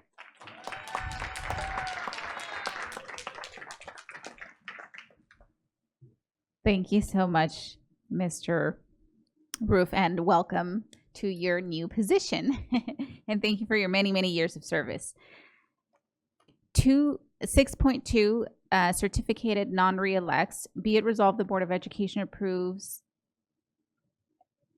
has determined on an individual basis that the following certificated employees be given notice prior to March 15, 2025, that their employment with the district not be renewed for the 25-26 school year pursuant to Education Code 44929.21, and the superintendent or his designee is hereby authorized to give written notice of this action prior to March 15, 2025, pursuant Ed Code 44929.21. Be it resolved, can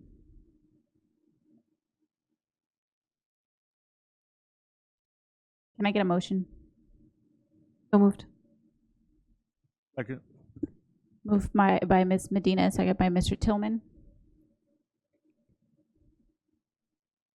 Vote, please.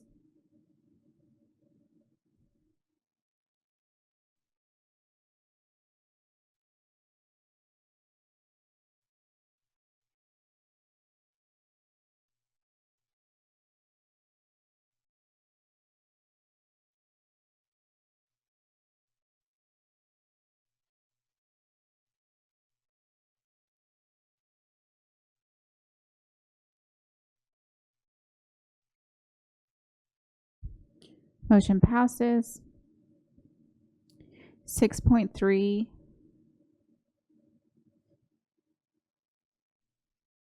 Be it resolved, the Board of Education has determined that the following classified employees be given notice prior to March 15, 2025, effective at the end of the 24-25 school year. The superintendent or his designee is hereby authorized to give written notice of this action pursuant Government Code 54957. Moved. Second. Moved by Mr. Tillman, second by Ms. Medina. Vote, please.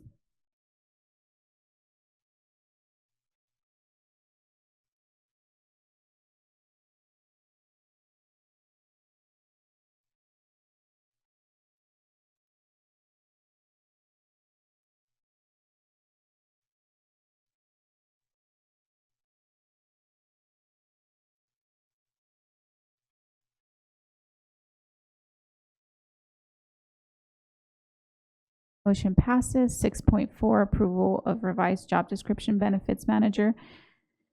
The benefits manager, under the supervision of the risk management. Oh, I apologize. We had pulled that item. 6.5, expulsion of students. Be it resolved, the Board of Education accepts and adopts the decision by findings of the hearing panel based on a review of the panel's findings of facts and recommendations, and orders the expulsion of the following students with the identification number as listed below in accordance with the board rules and regulations and in compliance with Education Code Section 48900. Move. Second. Moved by Dr. Wyatt, second by Mr. Tillman.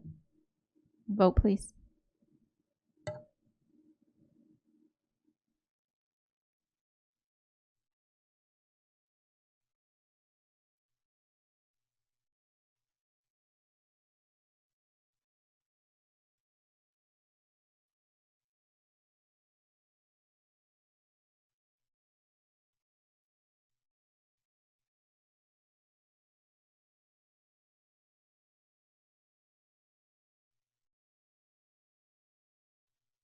Motion passes. 6.6, students recommended for expulsion excluding mandatory offenses but remanded to youth court for other means of correction.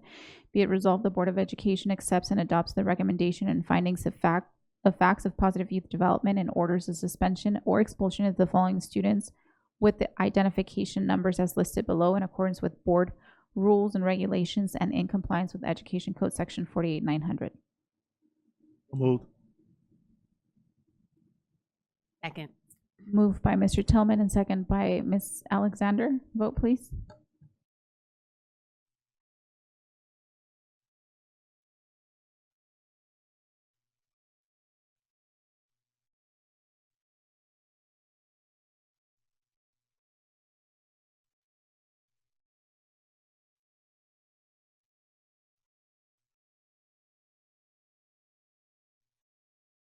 Motion passes. 6.7, lift readmit of expulsion of students. Be it resolved, the Board of Education authorizes the readmission of the following students with the identification numbers as indicated below to schools of the San Bernardino Unified School District in accordance with the board rules and regulations and in compliance with the Education Code Section 48900. Motion, please. Moved. Second. Moved by Mr. Tillman, second by Mr. Santos. Vote, please.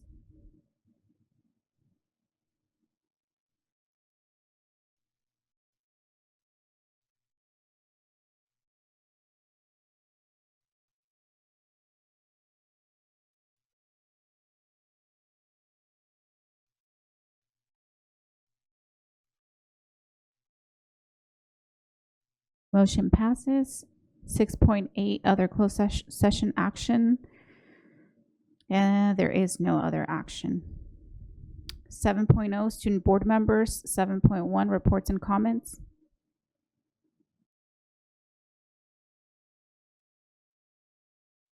I'll start with Ms. Rosenblum. Good evening. I am Anjanette Rosenblum and I attend Pacific High School.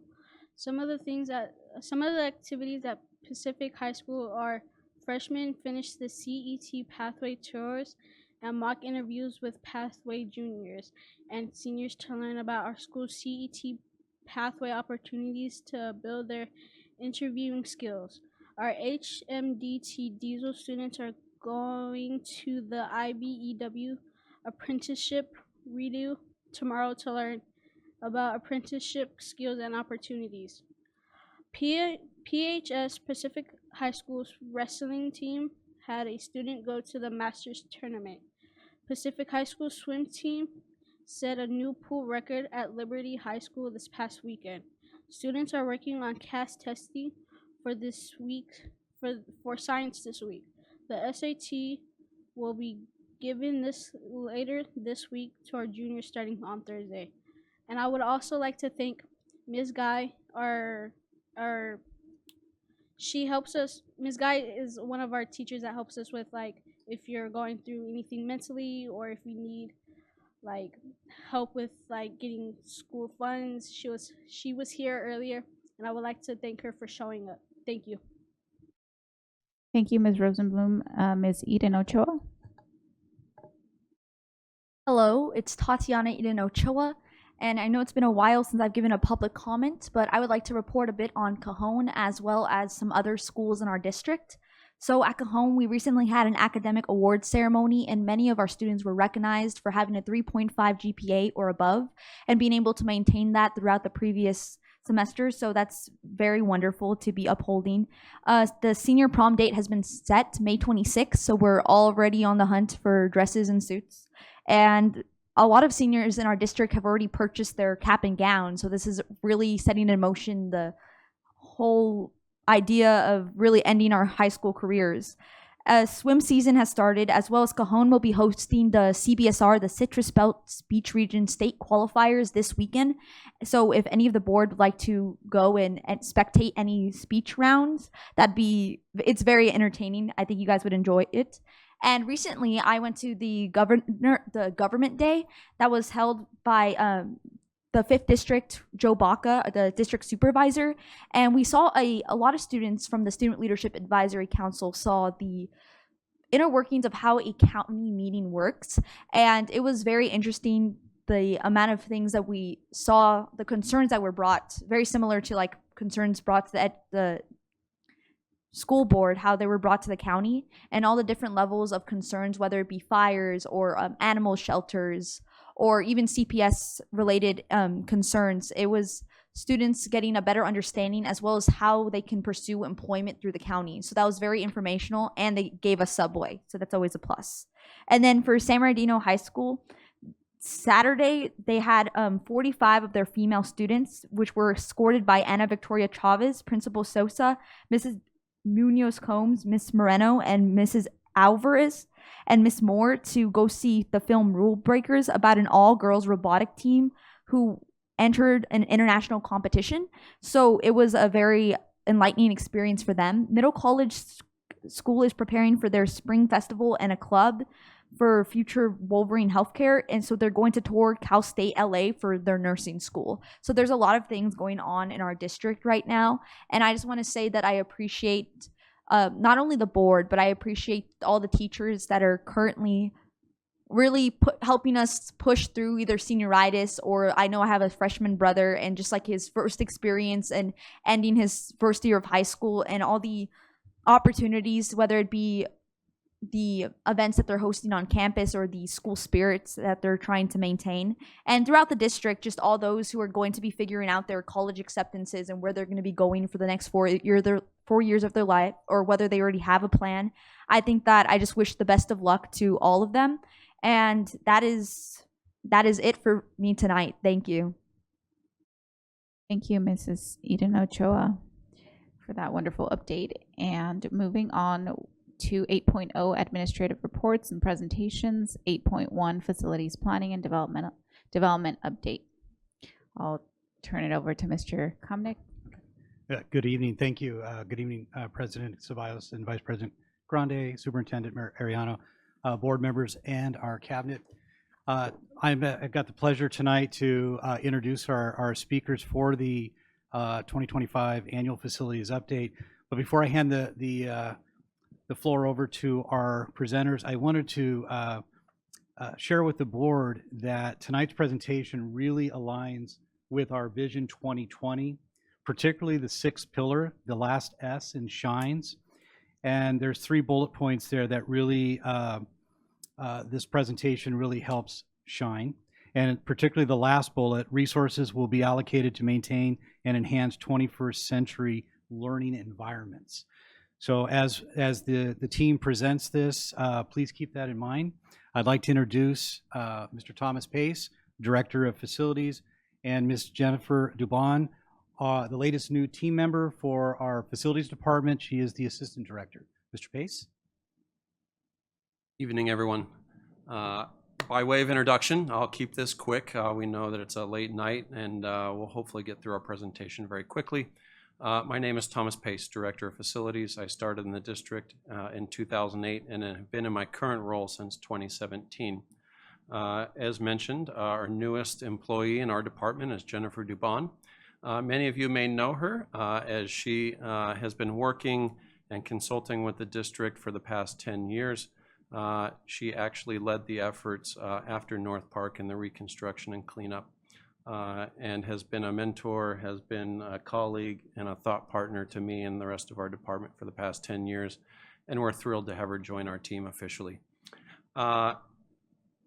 The objectives for tonight's presentation include a few departmental accomplishments and review of our current, past, and future projects. One highlight we wanted to note was the Welcoming Resource Center contractor, Bernard's. Bernard's recently won California's Occupational Safety and Health Administrators' highest awards for safety, Cal OSHA, the Golden Gate and Sharp Awards, respectively. These awards are bestowed on only 7 job sites statewide. I wanted to thank every member of our build team for recognizing and embracing the idea of worker safety as a collective and individual responsibility.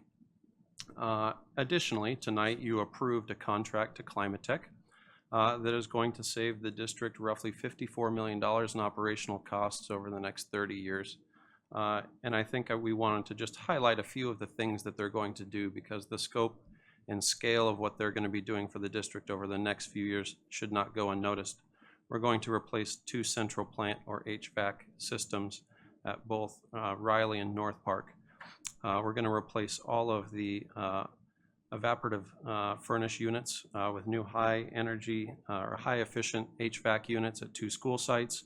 We're going to replace lighting at 57 school sites. Roughly 40,000 fixtures are going to be replaced. That includes exterior lights as well. We're also going to add sports lighting at Golden Valley Middle School, and we're going to add solar structures at 12 sites that includes electrical vehicle charging. So we look forward to investing in our infrastructure in the years to come.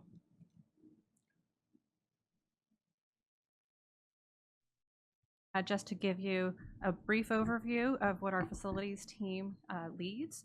So we are the lead in planning, development, maintenance, modifications of all our school sites. We also are heavily engaged in land acquisition. A lot of the work that we do requires interfacing with a lot of governmental agencies as well as a lot of additional partners, which we'll talk about briefly. At a glimpse, our overall school district manages over 75 school sites. Right now we have 10 administrative sites as well, and counting and growing. And we are also overseeing 2,700 classrooms. And if you take a look at overall replacement value of all of the facilities, we're in excess of $4 billion.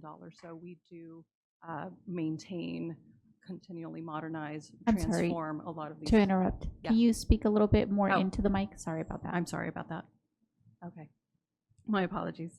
But that was kind of summarizing that slide as far as the totality of the facilities that our team basically leads in developing and planning and transforming.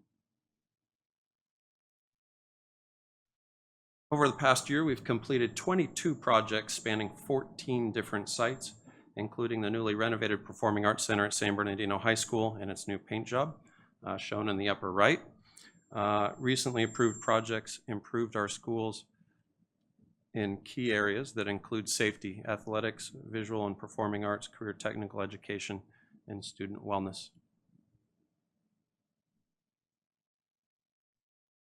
Some of our projects currently in progress encompass a wide array of project types. So we do have mechanical upgrades. We have entry enhancements that also include some of the paint schemes and re-envisioning that Tom mentioned. We also have parking lot upgrades, some fencing. We are expanding our CTE project work. We have been writing the coattails of some of our successful CTE projects that have recently been completed. We also have wellness centers, athletic renovations, and new construction with the WRC as well as the Cardinal Child Center. And if you've driven around town, I'm sure many of you have realized that by now that we've repainted a few of our schools, 20 in fact. Shown here is Cajon High School. I'm a former water polo coach at Cajon High School, so took an opportunity to brag on one of the high schools that is near and dear to my heart. We feel that truly by repainting our schools, we can contribute to making our schools the gems of the city, and also cultivating pride in our schools, which is one of the call-outs in Vision 2030.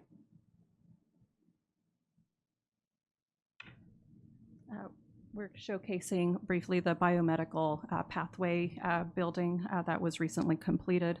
This contains a student-based health center. We also have 5 classrooms. They vary in terms of the scope and development and access that students have for this pathway so that they get real-world experience.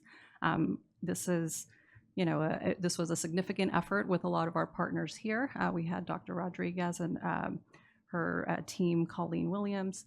We also just wanted to briefly make note of the collaborative work with Dr. Raimundo on the Pacific High School site with a lot of the projects that have been ongoing and all of the CTE pathways, and just that continued partnership towards providing these transformational environments for the students.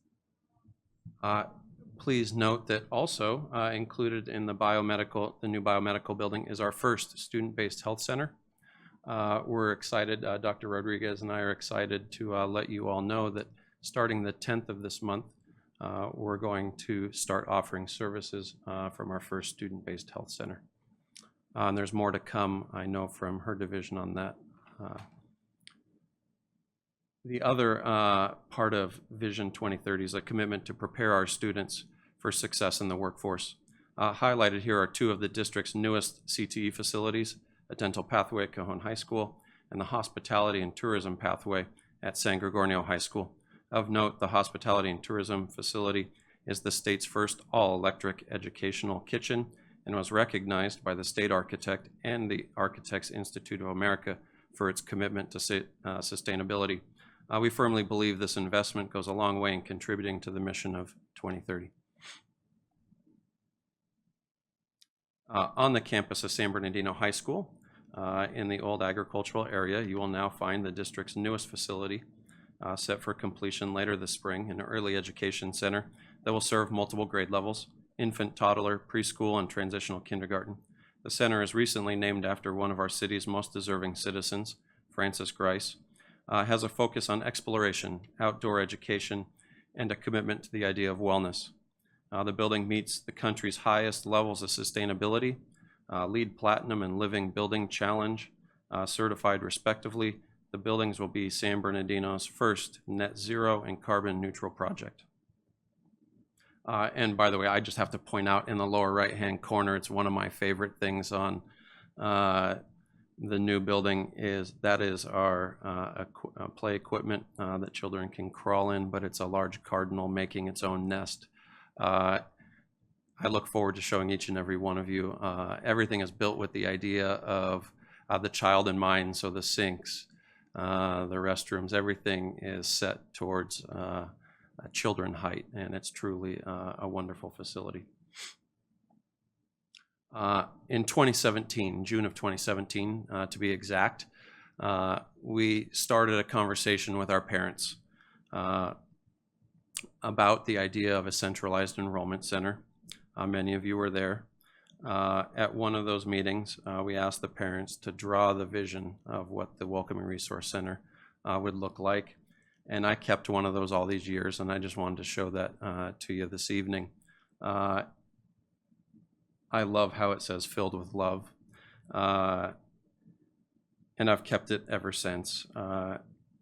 And we do recognize the importance that parents play in the educational system. We know that one of the key drivers to academic success is an engaged parent. And for the past 10 years, we've worked tirelessly to make the investment in our parents and to show them that we recognize their important role in our educational system. And we look forward in the next couple months, as Jennifer's going to talk about the Welcoming Resource Center, to opening the building and to honoring those parents, and hopefully its mission accomplished. You'll notice they drew a 2-story building. It's grown a little bit from the original idea to a 3-story building. And here we just want to show some of the renderings of what it will look like. I want to make note about the 6 pillars as well and how some of that is reflected here. One of the main drivers, even with SBC USD Strong, you know, this idea of belonging, this idea of having representation. And so a lot of that you'll see kind of distributed throughout the building, both in the exterior environment and the interior. There's going to be showcase of student artwork. There's going to be civil rights leaders that are incorporated as well. So giving that sense of belonging, having the involvement of students, family, community, and staff. This is a community space. This is intended to be welcoming and inspiring, and to lead parents through that process of enrolling their students, assessing their students, ensuring that we're setting them up for success. From the original meetings in 2017, a lot of it was driven about this idea of equity and access and having all of these resources within one location. That way, access is a little bit more attainable for the families here in the community that we have here. And then obviously just having a safe and secure and attractive learning environment. I know the team within the last 10 years has prided itself in providing that, and really, through the paint projects, through a lot of the transformations, I think a lot of that culminates with this building as well. And we know we originally promised that this building would have been finished a couple years ago. Obviously, COVID set us back, but it's overdue, and we are just excited to get everyone in the building. Upcoming projects. Here you can see that we continue to invest in our students in a wide range of investments. We continue to focus on athletics. We continue to focus on our visual and performing arts. We will be concluding the last phase of Pacific High School, the Performing Arts Center and Student Center. And I will tell you, I think that a lot of the transformation there has been amazing, but I think the best is yet to come. And as mentioned earlier, we're going to continue to invest in our infrastructure so that we can become more efficient and we can contribute to the general fund in ways that we can continue to invest in our students. And that brings us to our team. All of this work really takes a community to build, and so we wouldn't be here without our facilities team. We do have some new members, me being the most recent one, but we do want to acknowledge some in the audience as well, showing their support, as well as those that are watching us streaming online. But Toby is one of our new managers. He's a facilities use manager, and we also have Charles, that's a new member to the team. Those not pictured here, we also have a lot of interdepartmental partners that we work with to bring these facilities to fruition. We have governmental agencies that we interface with. We have community members, family members, students, contractors. We really are in the thousands of people in order to bring these projects to reality. And I think Jennifer brings up a really good point that shouldn't be lost, that on a daily basis, we have over 2,000 people working to improve our facilities. And that is a feat in communication. And we are thrilled with the trust that you give us. We love serving this board and the vision that this board has, that every child matters, that every parent matters, and that every staff member matters. And we try to contribute the best way we can, day in and day out. And that brings us to the end of our presentation. If you have any questions, we're willing to field them. I'll go, Dr. Wyatt. Thank you, Madam President. Thank you, Tom, to you and the team. And Jennifer, welcome aboard. And Toby back there, thank you always. I know you're often the guy behind the scenes, but you always show up when we need you at the right time. So great presentation. I love just what we're doing here in San Bernardino City Unified School District. I will say this openly, and I love saying this, that we continue to be the pinnacle of change in this city. Definitely transform. I got to go see some of the facilities. I'll talk about more in my board comments. But wow, for the colleagues, if you haven't been to some of these facilities, they're amazing. I know we talked about world class before on certain things, and we are definitely hitting that on our facilities. I can't wait for that Welcome Resource Center. That's gonna be amazing. Appreciate it. Thanks. Ms. Grande. Thank you for that. That's really inspiring and wonderful, especially when I love how you ended. We seek to help all children, all scholars, and that starts me because I don't see Anderson School up there. I don't see that's our children. That's Carl and Dora Anderson. I don't see CID. What's going to happen with our CID? You know me already. I have questions and all that. So just throw me a line here. Give me some hope. Well, ma'am, you're part of the facilities subcommittee. I am. And it is a topic that we look forward to talking with you and planning those items with you. Thank you, sir. Ms. Medina? Definitely the state of art. First of all, I want to thank you both for presenting, and thank you, Jennifer, for coming on board. And just to see the picture of all the staff members and just seeing the diversity within that, I mean that's what our district is about, is bringing the best and brightest and having a diverse team. So, and looking at the buildings, it's just so beautiful. The ones that are upcoming, the ones that are currently finished. And I don't know how we're not in every magazine. I know we've been in a few, but this is just amazing, the work that we're doing. And I look forward to the continued work that your amazing team is doing. So thank you. Ms. Alexander? Thank you so much for a great presentation. I like the format. I like the fact that you started off with your highlights and then moved into just all of our the fact sheet and then the projects.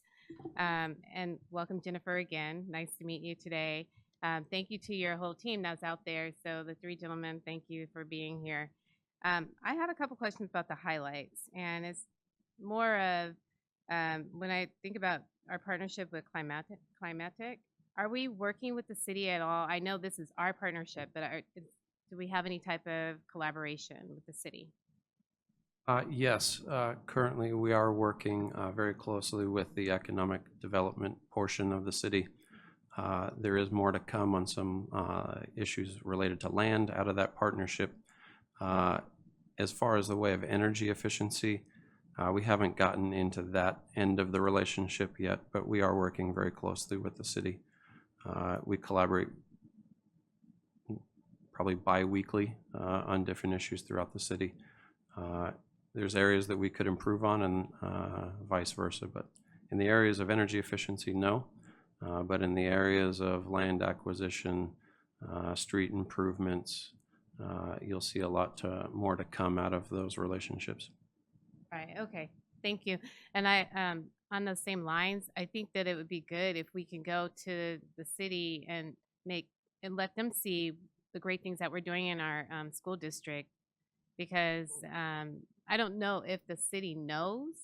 We see the schools and how beautiful they are and the paint jobs that we've done and how it instills a lot of pride, but I think it would be good for us to let them see and hear from you and your team of the great things that we're doing. One of the things, I'm not shy about the work of our department. I have a good team behind me. Trust me, I let the city know all the time, all the good things that are occurring. Invite them out. They actually attended the ribbon cutting at Sierra High School, and vice versa. They're doing a lot of good things on the other end, and we will continue to talk about the great things of our city. And I'm talking on a larger scale. But I'm not done yet, Myra. I have a couple other things. Yeah, just the replacement value. I was trying to make sure. Can you just kind of explain that one more time? Because I might have missed something. Yeah, so when we look at replacement value, so on that, it was the third slide in that Jennifer talked about. We showed you that we have roughly 4 million square feet of buildings. The cost of construction these days is roughly $1,000 a square foot. For educational facilities. So for every square foot that we build, it costs us roughly $1,000. So when we look at if in some odd circumstance we lost every building, we lost to total destruction, the cost to replace what we had would exceed $4 billion. Got it. Thank you. And then lastly, I just want to say I am super proud of what I see. I think the last one was Arroyo, where I saw just how beautiful the school is. But then, as we drive around, just instills a lot of pride, and just really happy just to see the changes. And it wasn't in a short period of time, at least from what I could see in my 2 years of being on the board. So thank you. Thank you so much. And yeah, I also want to kind of echo, thank you for the wonderful presentation, and welcome Jennifer and the newly on board team members in your department for the great presentation. And I also look forward to seeing in person some of these. I know I've visited as of recent Pacific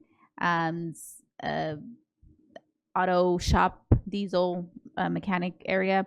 That was wonderful. And I recently also just went to Sanji and got a tour of their kitchen facility over there. So really, really impressive. So yeah, thank you so much. Continue the great work. Telling Sanji that they owe us a few burritos and a couple salads, but out of the new kitchen, but they haven't come through yet. Nice, nice. Mr. Ariano. Yeah, I just want to say, board, thank you for acknowledging the work that this team has done. I mean, they get all the credit. Thank you guys for the vision, but they get all the credit. They have been doing amazing work, and thank you, Board Member Alexander, for saying in 2 years. You're right. In the 2 years that we've been here, it is unbelievable how much, that department has done to make our district shine, and I really appreciate it, Tom, and your staff. I mean, when we say kids deserve the very best, as Dr. Wyatt said, we're walking the talk, and I really do appreciate it. And I tell you, I'm in awe. When I think about being here as a high school student back in the day in the 80s, and I see what we've given our kids, I'm just, it makes me emotional. I'm just so damn proud. Am I allowed to say that? Can I say damn?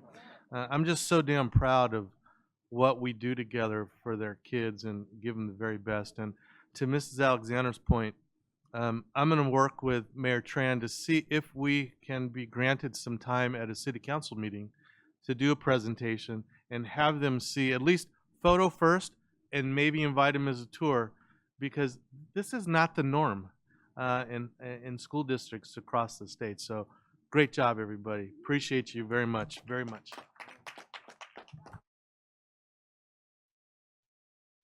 Thank you, thank you, thank you. Let's see. We're down to 9.0 board discussion. 9.1 California State University San Bernardino Alumni Hall of Fame sponsorship. And this item was brought back, if you all remember, from last agenda board meeting. Ms. Grande?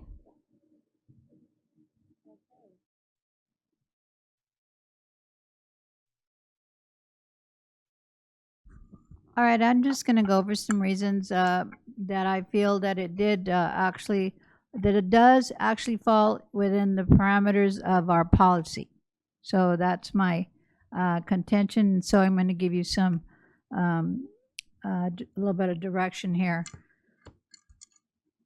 Among the things that they make contribution, aside from being one of our main partners, aside from being our university right in our own neighborhood, to be a university town is huge, and we can never not realize how vital they are, important, and things that we may not even understand. But I'm going to give you a few. There's the Upward Bound program, where our high schools coordinated to ensure the students get direct support in applying to colleges, right? There's the high school university program. Our high schools have several courses that are directly aligned and get college credits while in high school. There's Gear Up, where we are supporting their grant application, which will help cohorted groups of students into college. Those are just a few. I have some more that I had Miss Rogers help me with, and then Miss Sandra reminded me also there was the Kinder Camineta that they do for the that's for Valley College. Did they not go to Cal State? Didn't they used to go with Dr. Tom Rivera? Yeah, way back in the day, Dr. Tom Rivera started that years ago, and I think we should start that up again. Also, I remember back in the day, we used to have the Nutcracker that we used to hold in conjunction with Hillside Elementary. I know that because my daughter Gabby went, and she couldn't wait to get to 6th grade so she could finally be the last one. I forget what it was, the soldiers or something, and then they ended the program. I like to bring that back up. Also, let's see. Also, how could we forget our relationship with the late great Al Carnegie and the Early Education Kit program, which I believe is still in existence, right? And then also there's our own Grow Our Own Teacher program that we connect with San Bernardino USD and teachers. Also, we have many alumni teachers. We have many alumni from from Cal State here. We have teachers who began in our city schools as students, went to their hometown college, and then continued to come back here and work and inspire scholars. And also, we do also connect using their facilities. My favorite is the Judy Rodriguez and James Watson College of Education. That was renamed to honor Judy's surname of Rodriguez. And she is a first in her class, in her field. She had a wonderful background. I won't go into that yet, but I remember the special education had the most beautiful conference there. One of the first ones they'd ever had, and they had it there at that facility. It was just fantastic. So for all that reasons and above, and I'm sure there's many other reasons across there, I really would strongly ask the board to consider the gold sponsorship for the $5,000. Thank you so much. And then I just also want to add that Ms. Cunningham did reach out to them directly to, get a little bit more of information. And I don't know if it's on your end, on your screens, but they replied indicating that all proceeds will support student success through funds established in the Alumni Relations Office. This encompasses everything from providing scholarships to regalia. I don't know if I'm pronouncing that right, but okay, thank you. Grants to programming that supports students' persistence and retention. So unless there's any more discussion, I will ask for a motion, if that is what the board wishes. So made. Second for 5,000. Okay, so we have a motion from Ms. Grande and a second from Dr. Wyatt for the gold sponsor.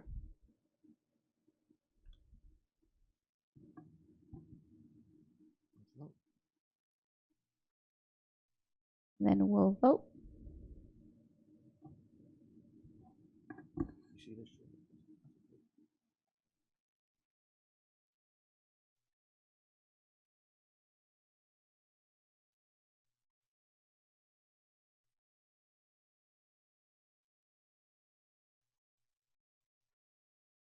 The motion passed. Moving on to 10.0 action items.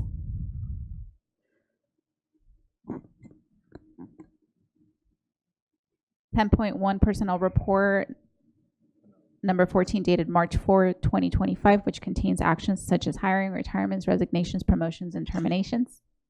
Presented. Thank you. Be it resolved, the Board of Education approves personnel report number 14 dated March 4, 2025 as presented. Move. Second. Moved by Dr. Wyatt, second by Ms. Alexander. Vote, please.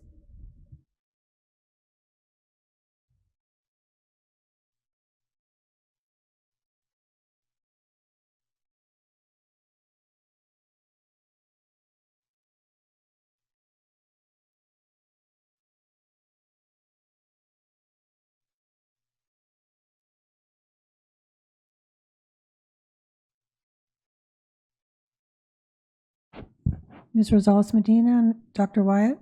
I didn't get it, but it's aye.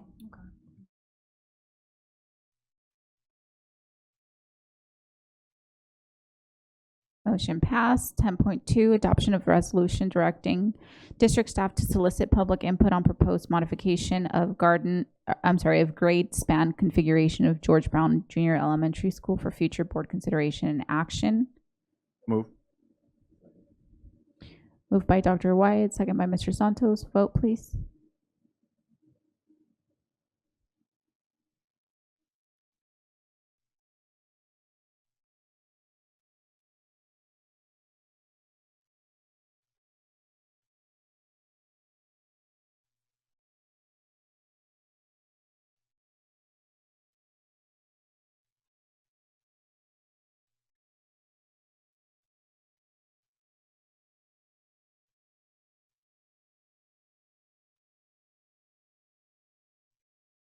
Ms. Ceballos, Ms. Rosales Medina, Dr. Wyatt? It just popped up.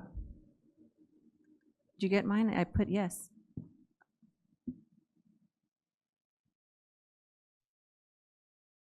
Dr. Wyatt? Aye.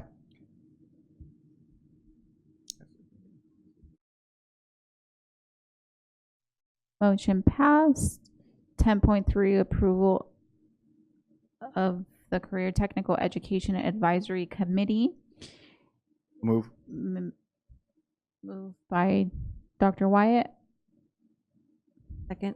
Second by Ms. Medina. Ms. Alexander? Yes, I actually have a question.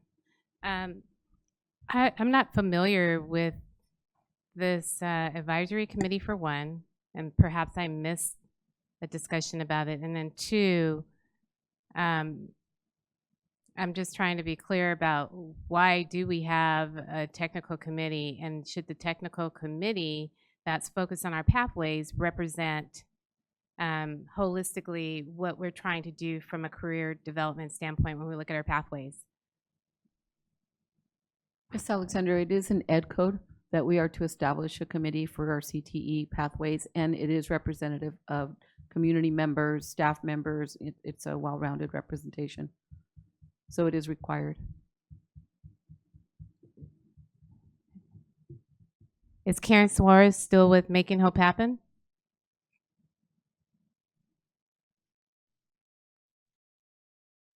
No, Dr. Rodriguez is saying that she is not, so there must be a different person. We can update that. No. Okay, I'll check with Dr. Venkatesan and see if we have an updated list. Thank you. All right. We had a, did you catch the motion in second? Vote, please.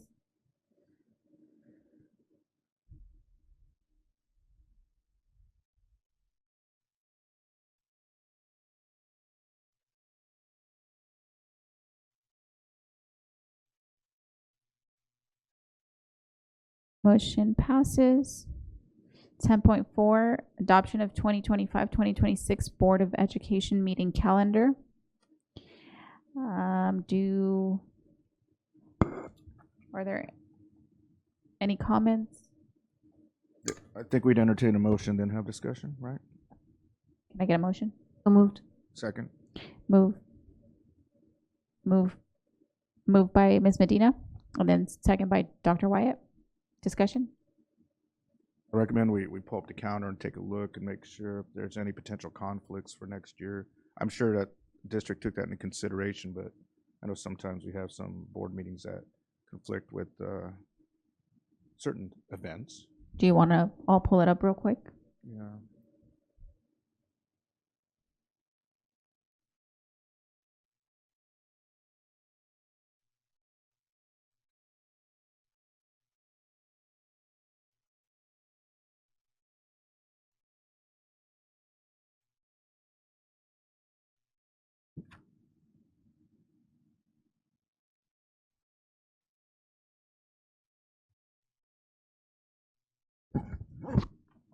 Ms. Alexander? I looked at it. It looks like it's similar to what we had this year, so I don't have any concerns. Thank you.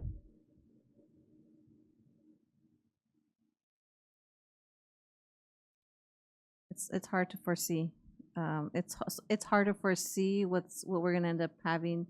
So, but I looked at my calendar. It seems like everything's clear. All right. Vote, please.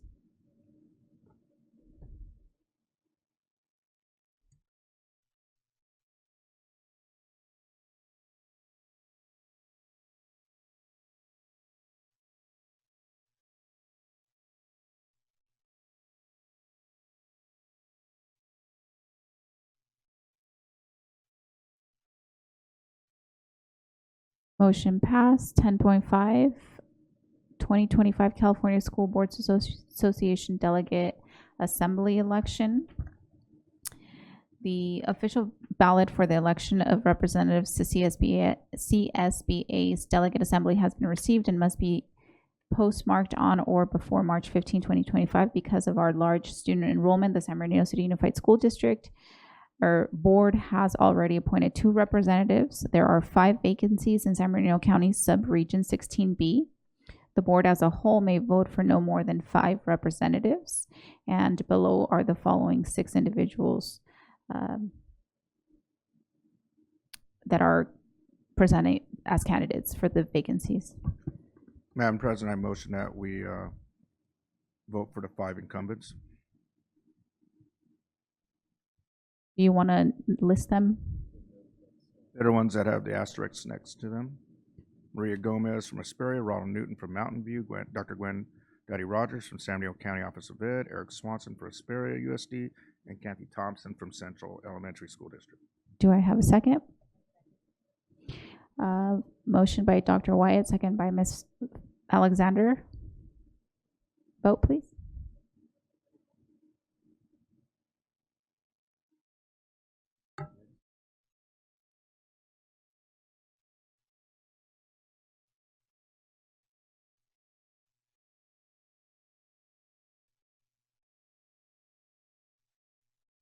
Motion passed. 11.0 consent items. 11.1 approval of consent list. Can I have a motion? So move. Second. Moved by Dr. Wyatt, second by Ms. Medina. Ms. Felicia, Ms. Alexander. I need to pull or excuse myself from 11.10. All I'll right. have to abstain for that. I'm sorry, I didn't catch the number. 11.10. Thank you. 11.10. Anyone else? All right, so can we vote on every other item? Let me just ask a quick question. Ms. Alexander, are you just going to recuse yourself on there? Okay.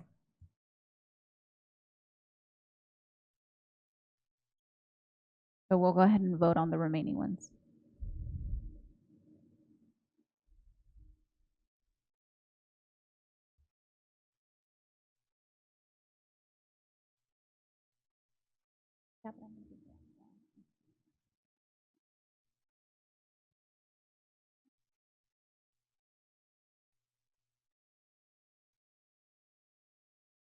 Motion passed. And then now we'll go ahead and vote on 11.10. Actually, we need a motion. I'm sorry, you're right. Can I get a motion for 11.10? So move. Second. Dr. Wyatt motioned and Ms. Medina second. Vote, please.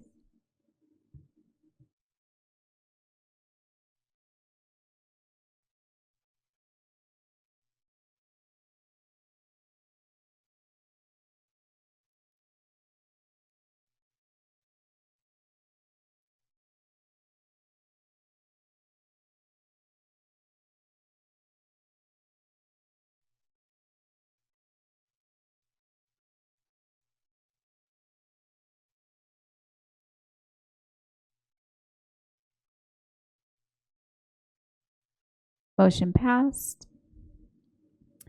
Moving on to 12.0 reports and comments by union organizations. 12.1 San Bernardino Teachers Association. No report. 12.2 California School Employees Association. No report. 12.3 Communications Workers of America. No report. 12.4 San Bernardino School Police Officers Association. And no report. Thank you. 13.0 reports and comments. 13.1 board member comments. And I'll go ahead and start with Ms. Medina. Just excited to be here. That's it. Thank you. Hey.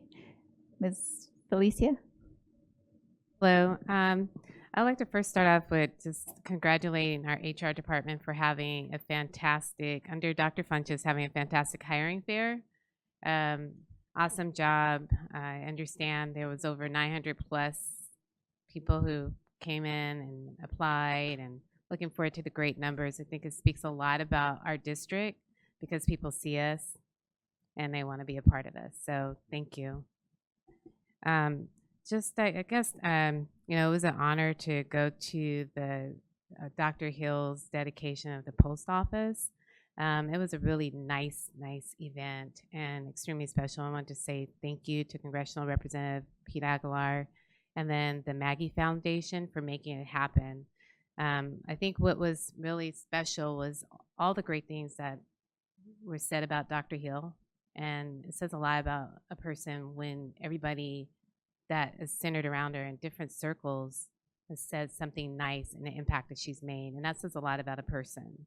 And we can only hope that we can make that impact because we only have between birth and death. So that dash is so important. And the very fact that she was able to capture and impact so many lives says a lot about her. So, and then other than that, I attended Natural Hair Day, which was really cool under the ETSA department. It's bigger than the title, meaning it's about natural hair, but it's about the impact and what it means to just that individual and the authenticity that we bring when we come forward and when we interact with others. So kudos to Lawrence Hardy and the ETSA team and under Dr. Will Greer for all that you're doing for the community, because it was an event that started in mid-morning and into the afternoon. And from the pictures, I was there in the morning, but from the pictures I could see that it really grew in terms of the community size. But what was more important was just the environment and the engagement that takes place, and it's very impressive.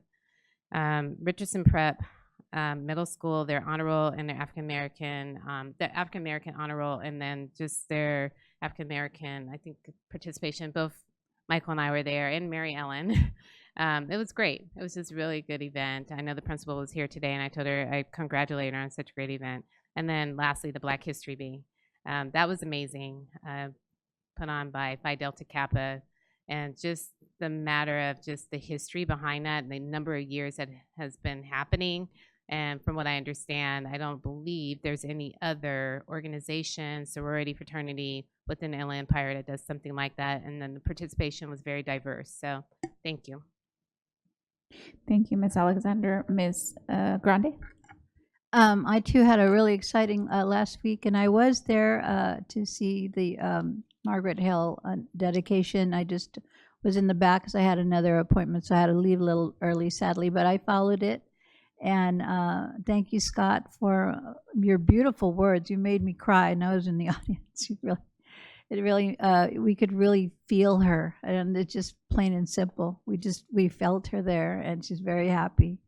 And that earlier that morning, I also saw many of the, I was going to say usual suspects, but I saw many of the same people earlier that day at Ingram Elementary School for their event there. They called it the Parents and Community Partners High Five, and it was like mob like times 10, and it was just amazing. They made me go through that tunnel and scream at me and yell, and I could see why the kids are like stone shocked going down there. It was scary.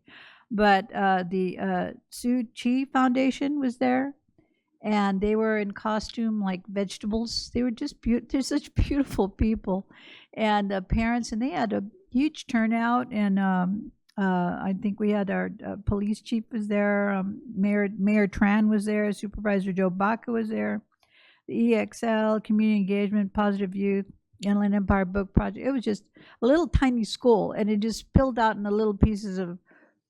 And the principal, what is her name? I'm sorry, beautiful woman. What's her name? She had on a gold lame satin dress. I really felt underdressed, and I never feel that way. It was a beautiful day, and I just loved that school. I'm gonna have to go back. And so they were right next door to my favorite group at the WA at the subacute. So I stopped by to say hello to all my ladies and told them don't give up hope because it's right around the corner, I think. So that's all I have to say. Thank you. Thank you, Ms. Grande. Dr. Wyatt? 2 minutes and 50 seconds. I hope that was Ms. Grande's. I'm just kidding. I have a little bit to say, so I'll try to make it as quick as possible. I had the pleasure today of being on a Seminary County Superintendent Student Advisory Panel. You heard Dr. Rogers talk a little bit about that, and met with students from Pacific, Indian Springs High School, San Diego High School, and wow, I just want to say they did an amazing job, first of all, on their presentations. They were attacking some high-level topics as mental health, wellness, and some of our students even present on MTSS and the three-tiered system. I said, wow, you guys know a lot more than probably some of our staff do, including myself on this. So I'm really, really impressed.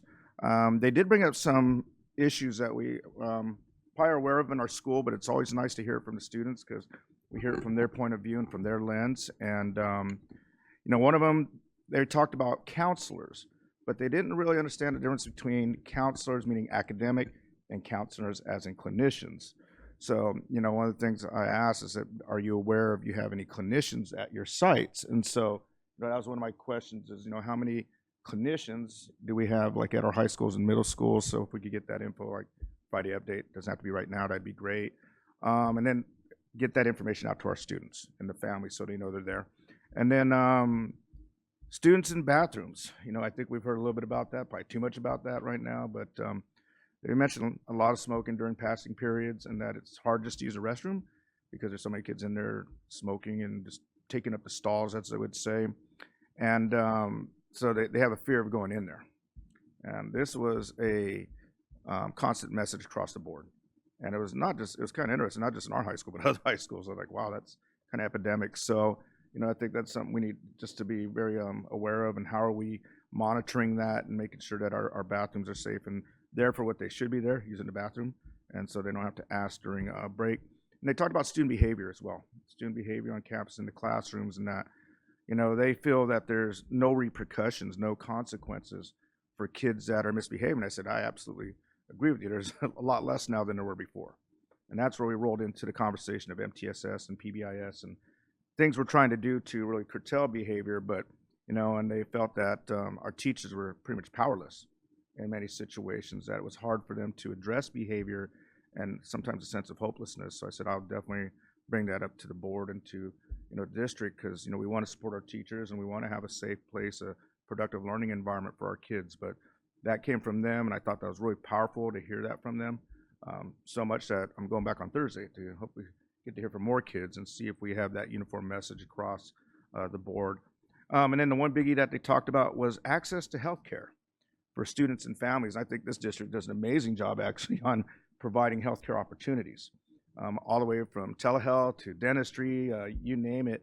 And I think maybe it's just the message getting out there, right? Making sure that our families and students know about it so they have access to that. Because, you know, 9 out of 10 families in our county stated that they have difficulty accessing healthcare. I was like, wow, that is a lot, 90%, right? You would think that's not the case, but it is. And so I thought that was a really important statistic that we were aware of.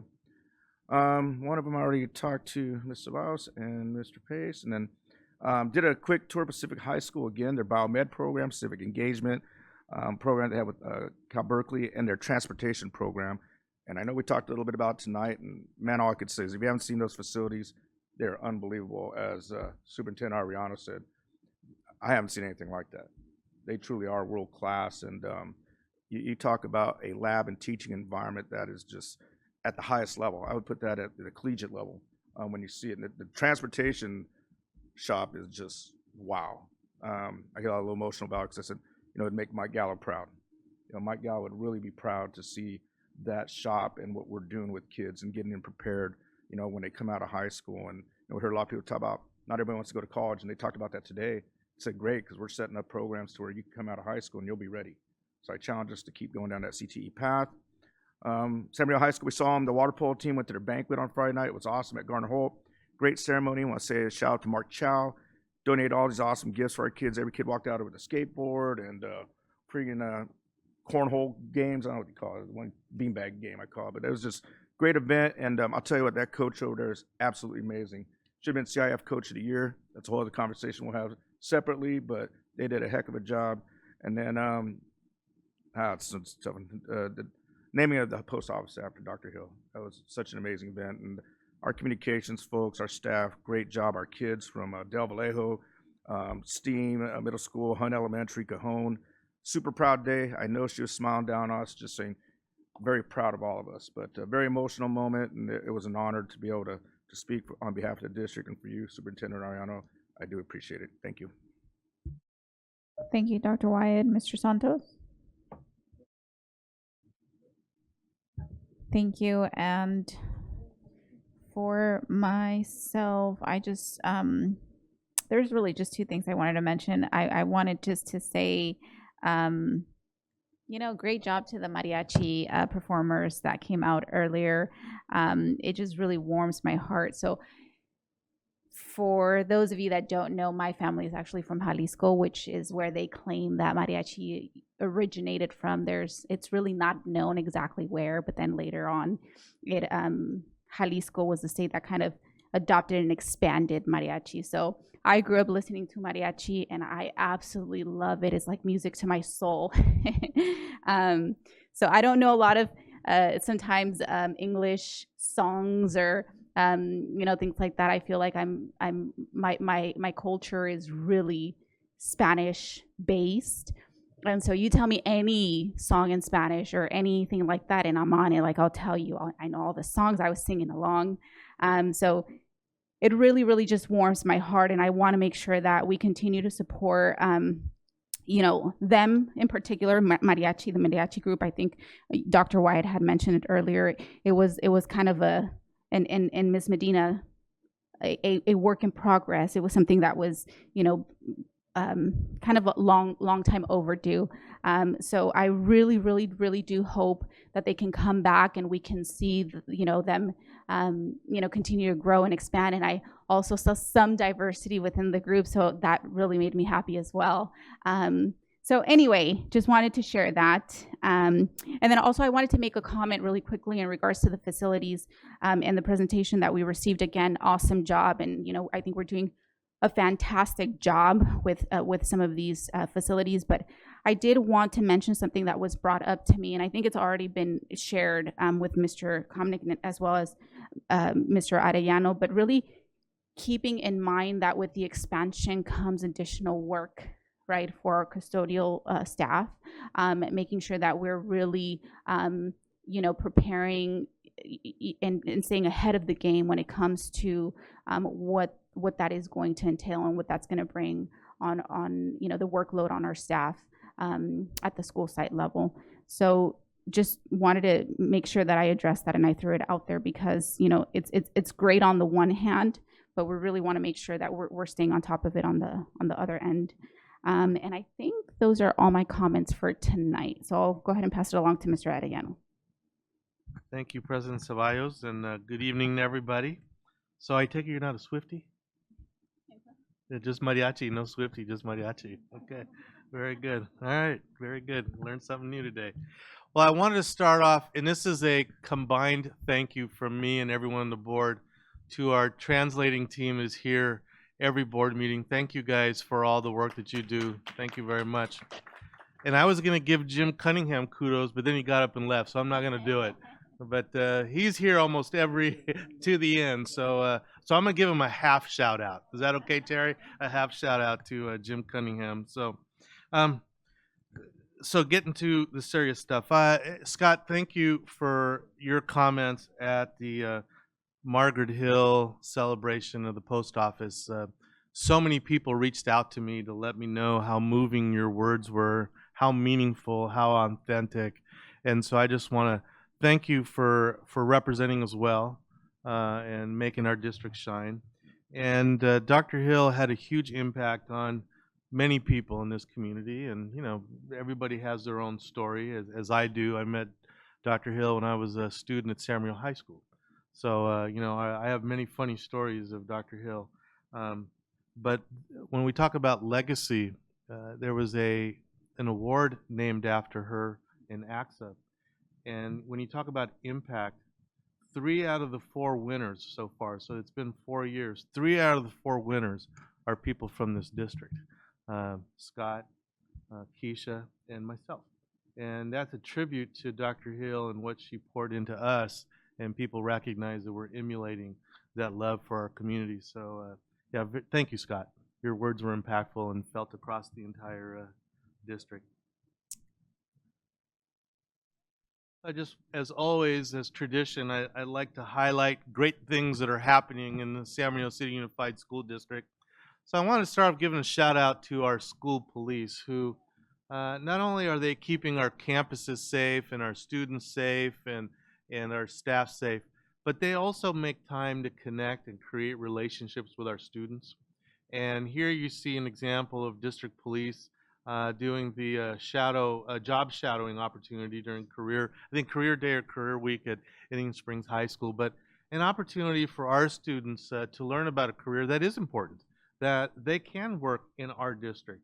There are other opportunities than just being, an educator. There are other roles in the district. So, Chief, thank you for making your team available and creating those relationships with our students. That's probably the most important part of the job, is those relationships with kids and making them feel safe amongst our police officers. So thank you and your team for that. Next slide.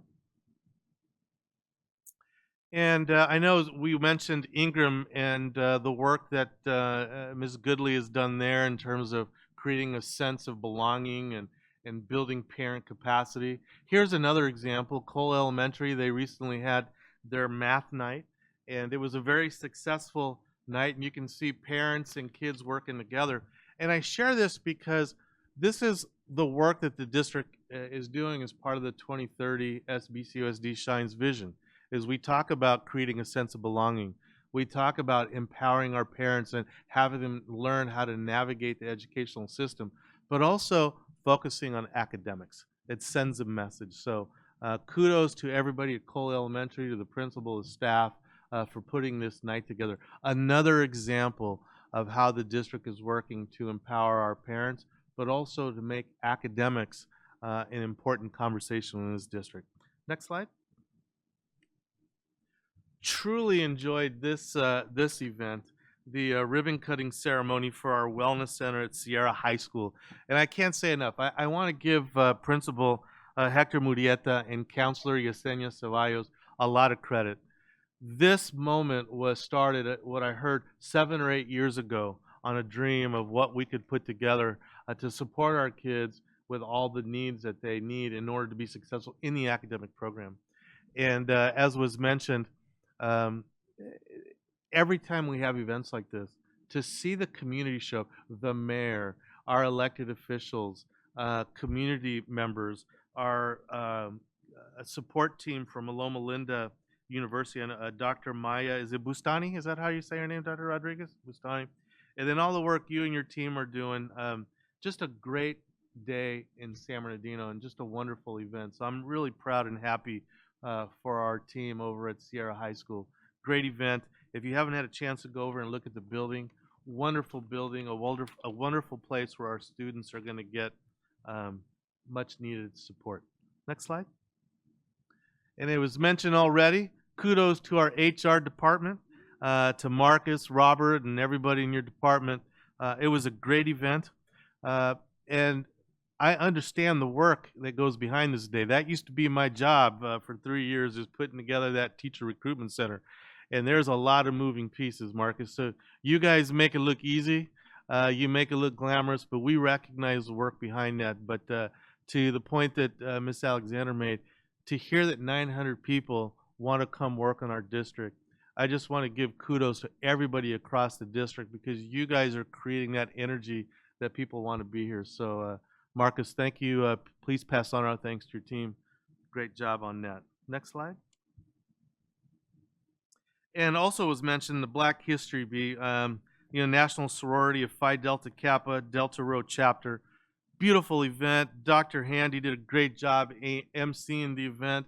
It was so wonderful to see, I say some of my old timers that I worked with back in the day. Pat Williams, longtime counselor in the district.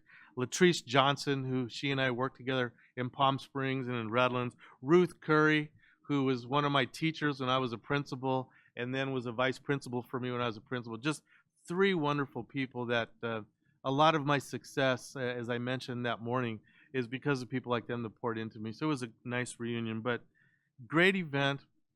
I was sitting next to Miss Alexander, and I got teary-eyed.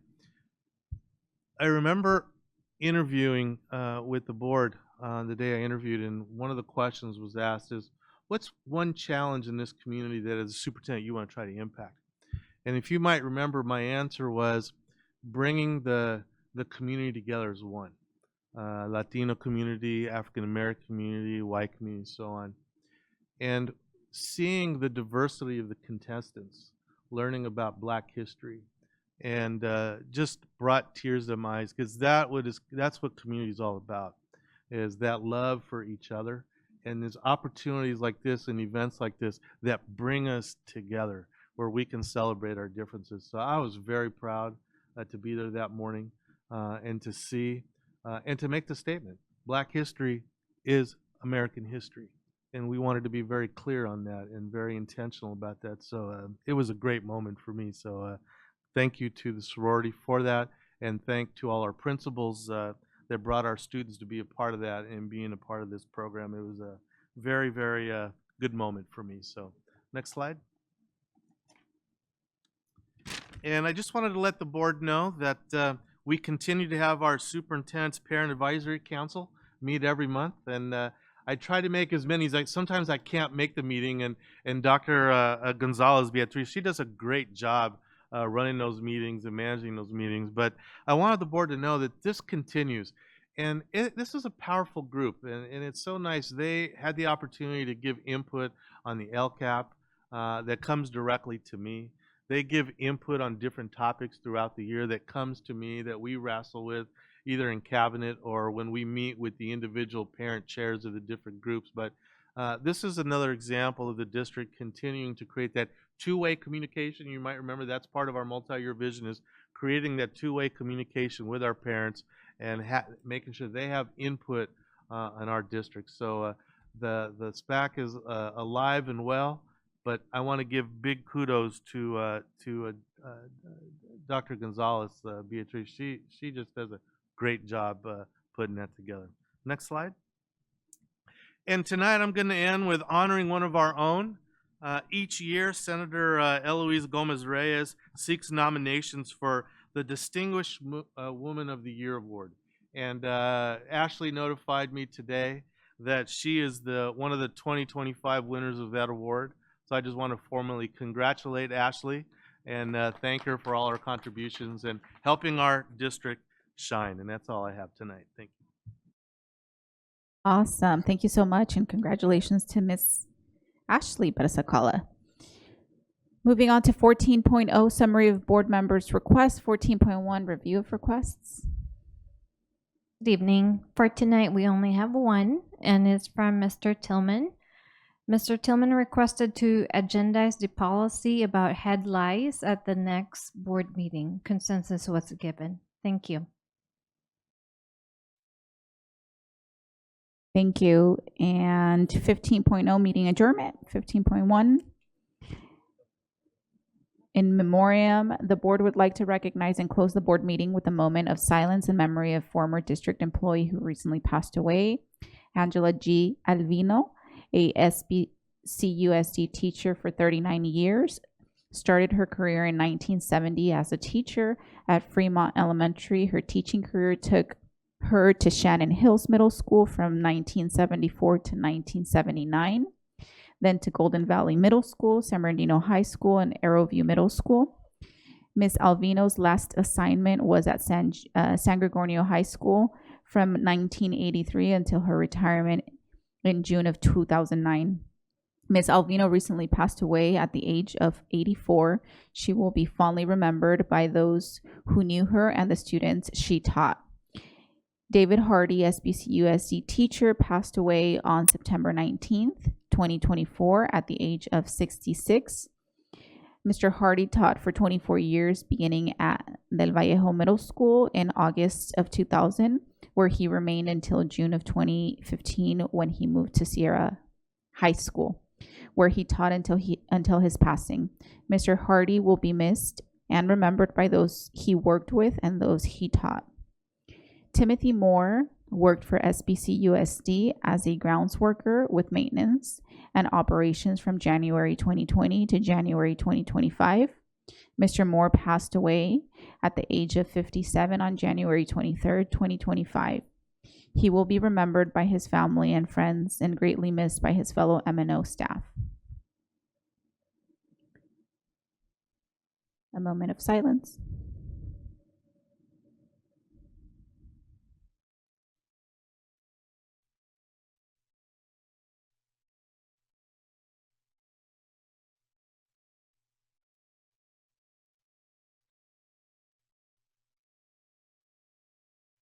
.2, adjournment.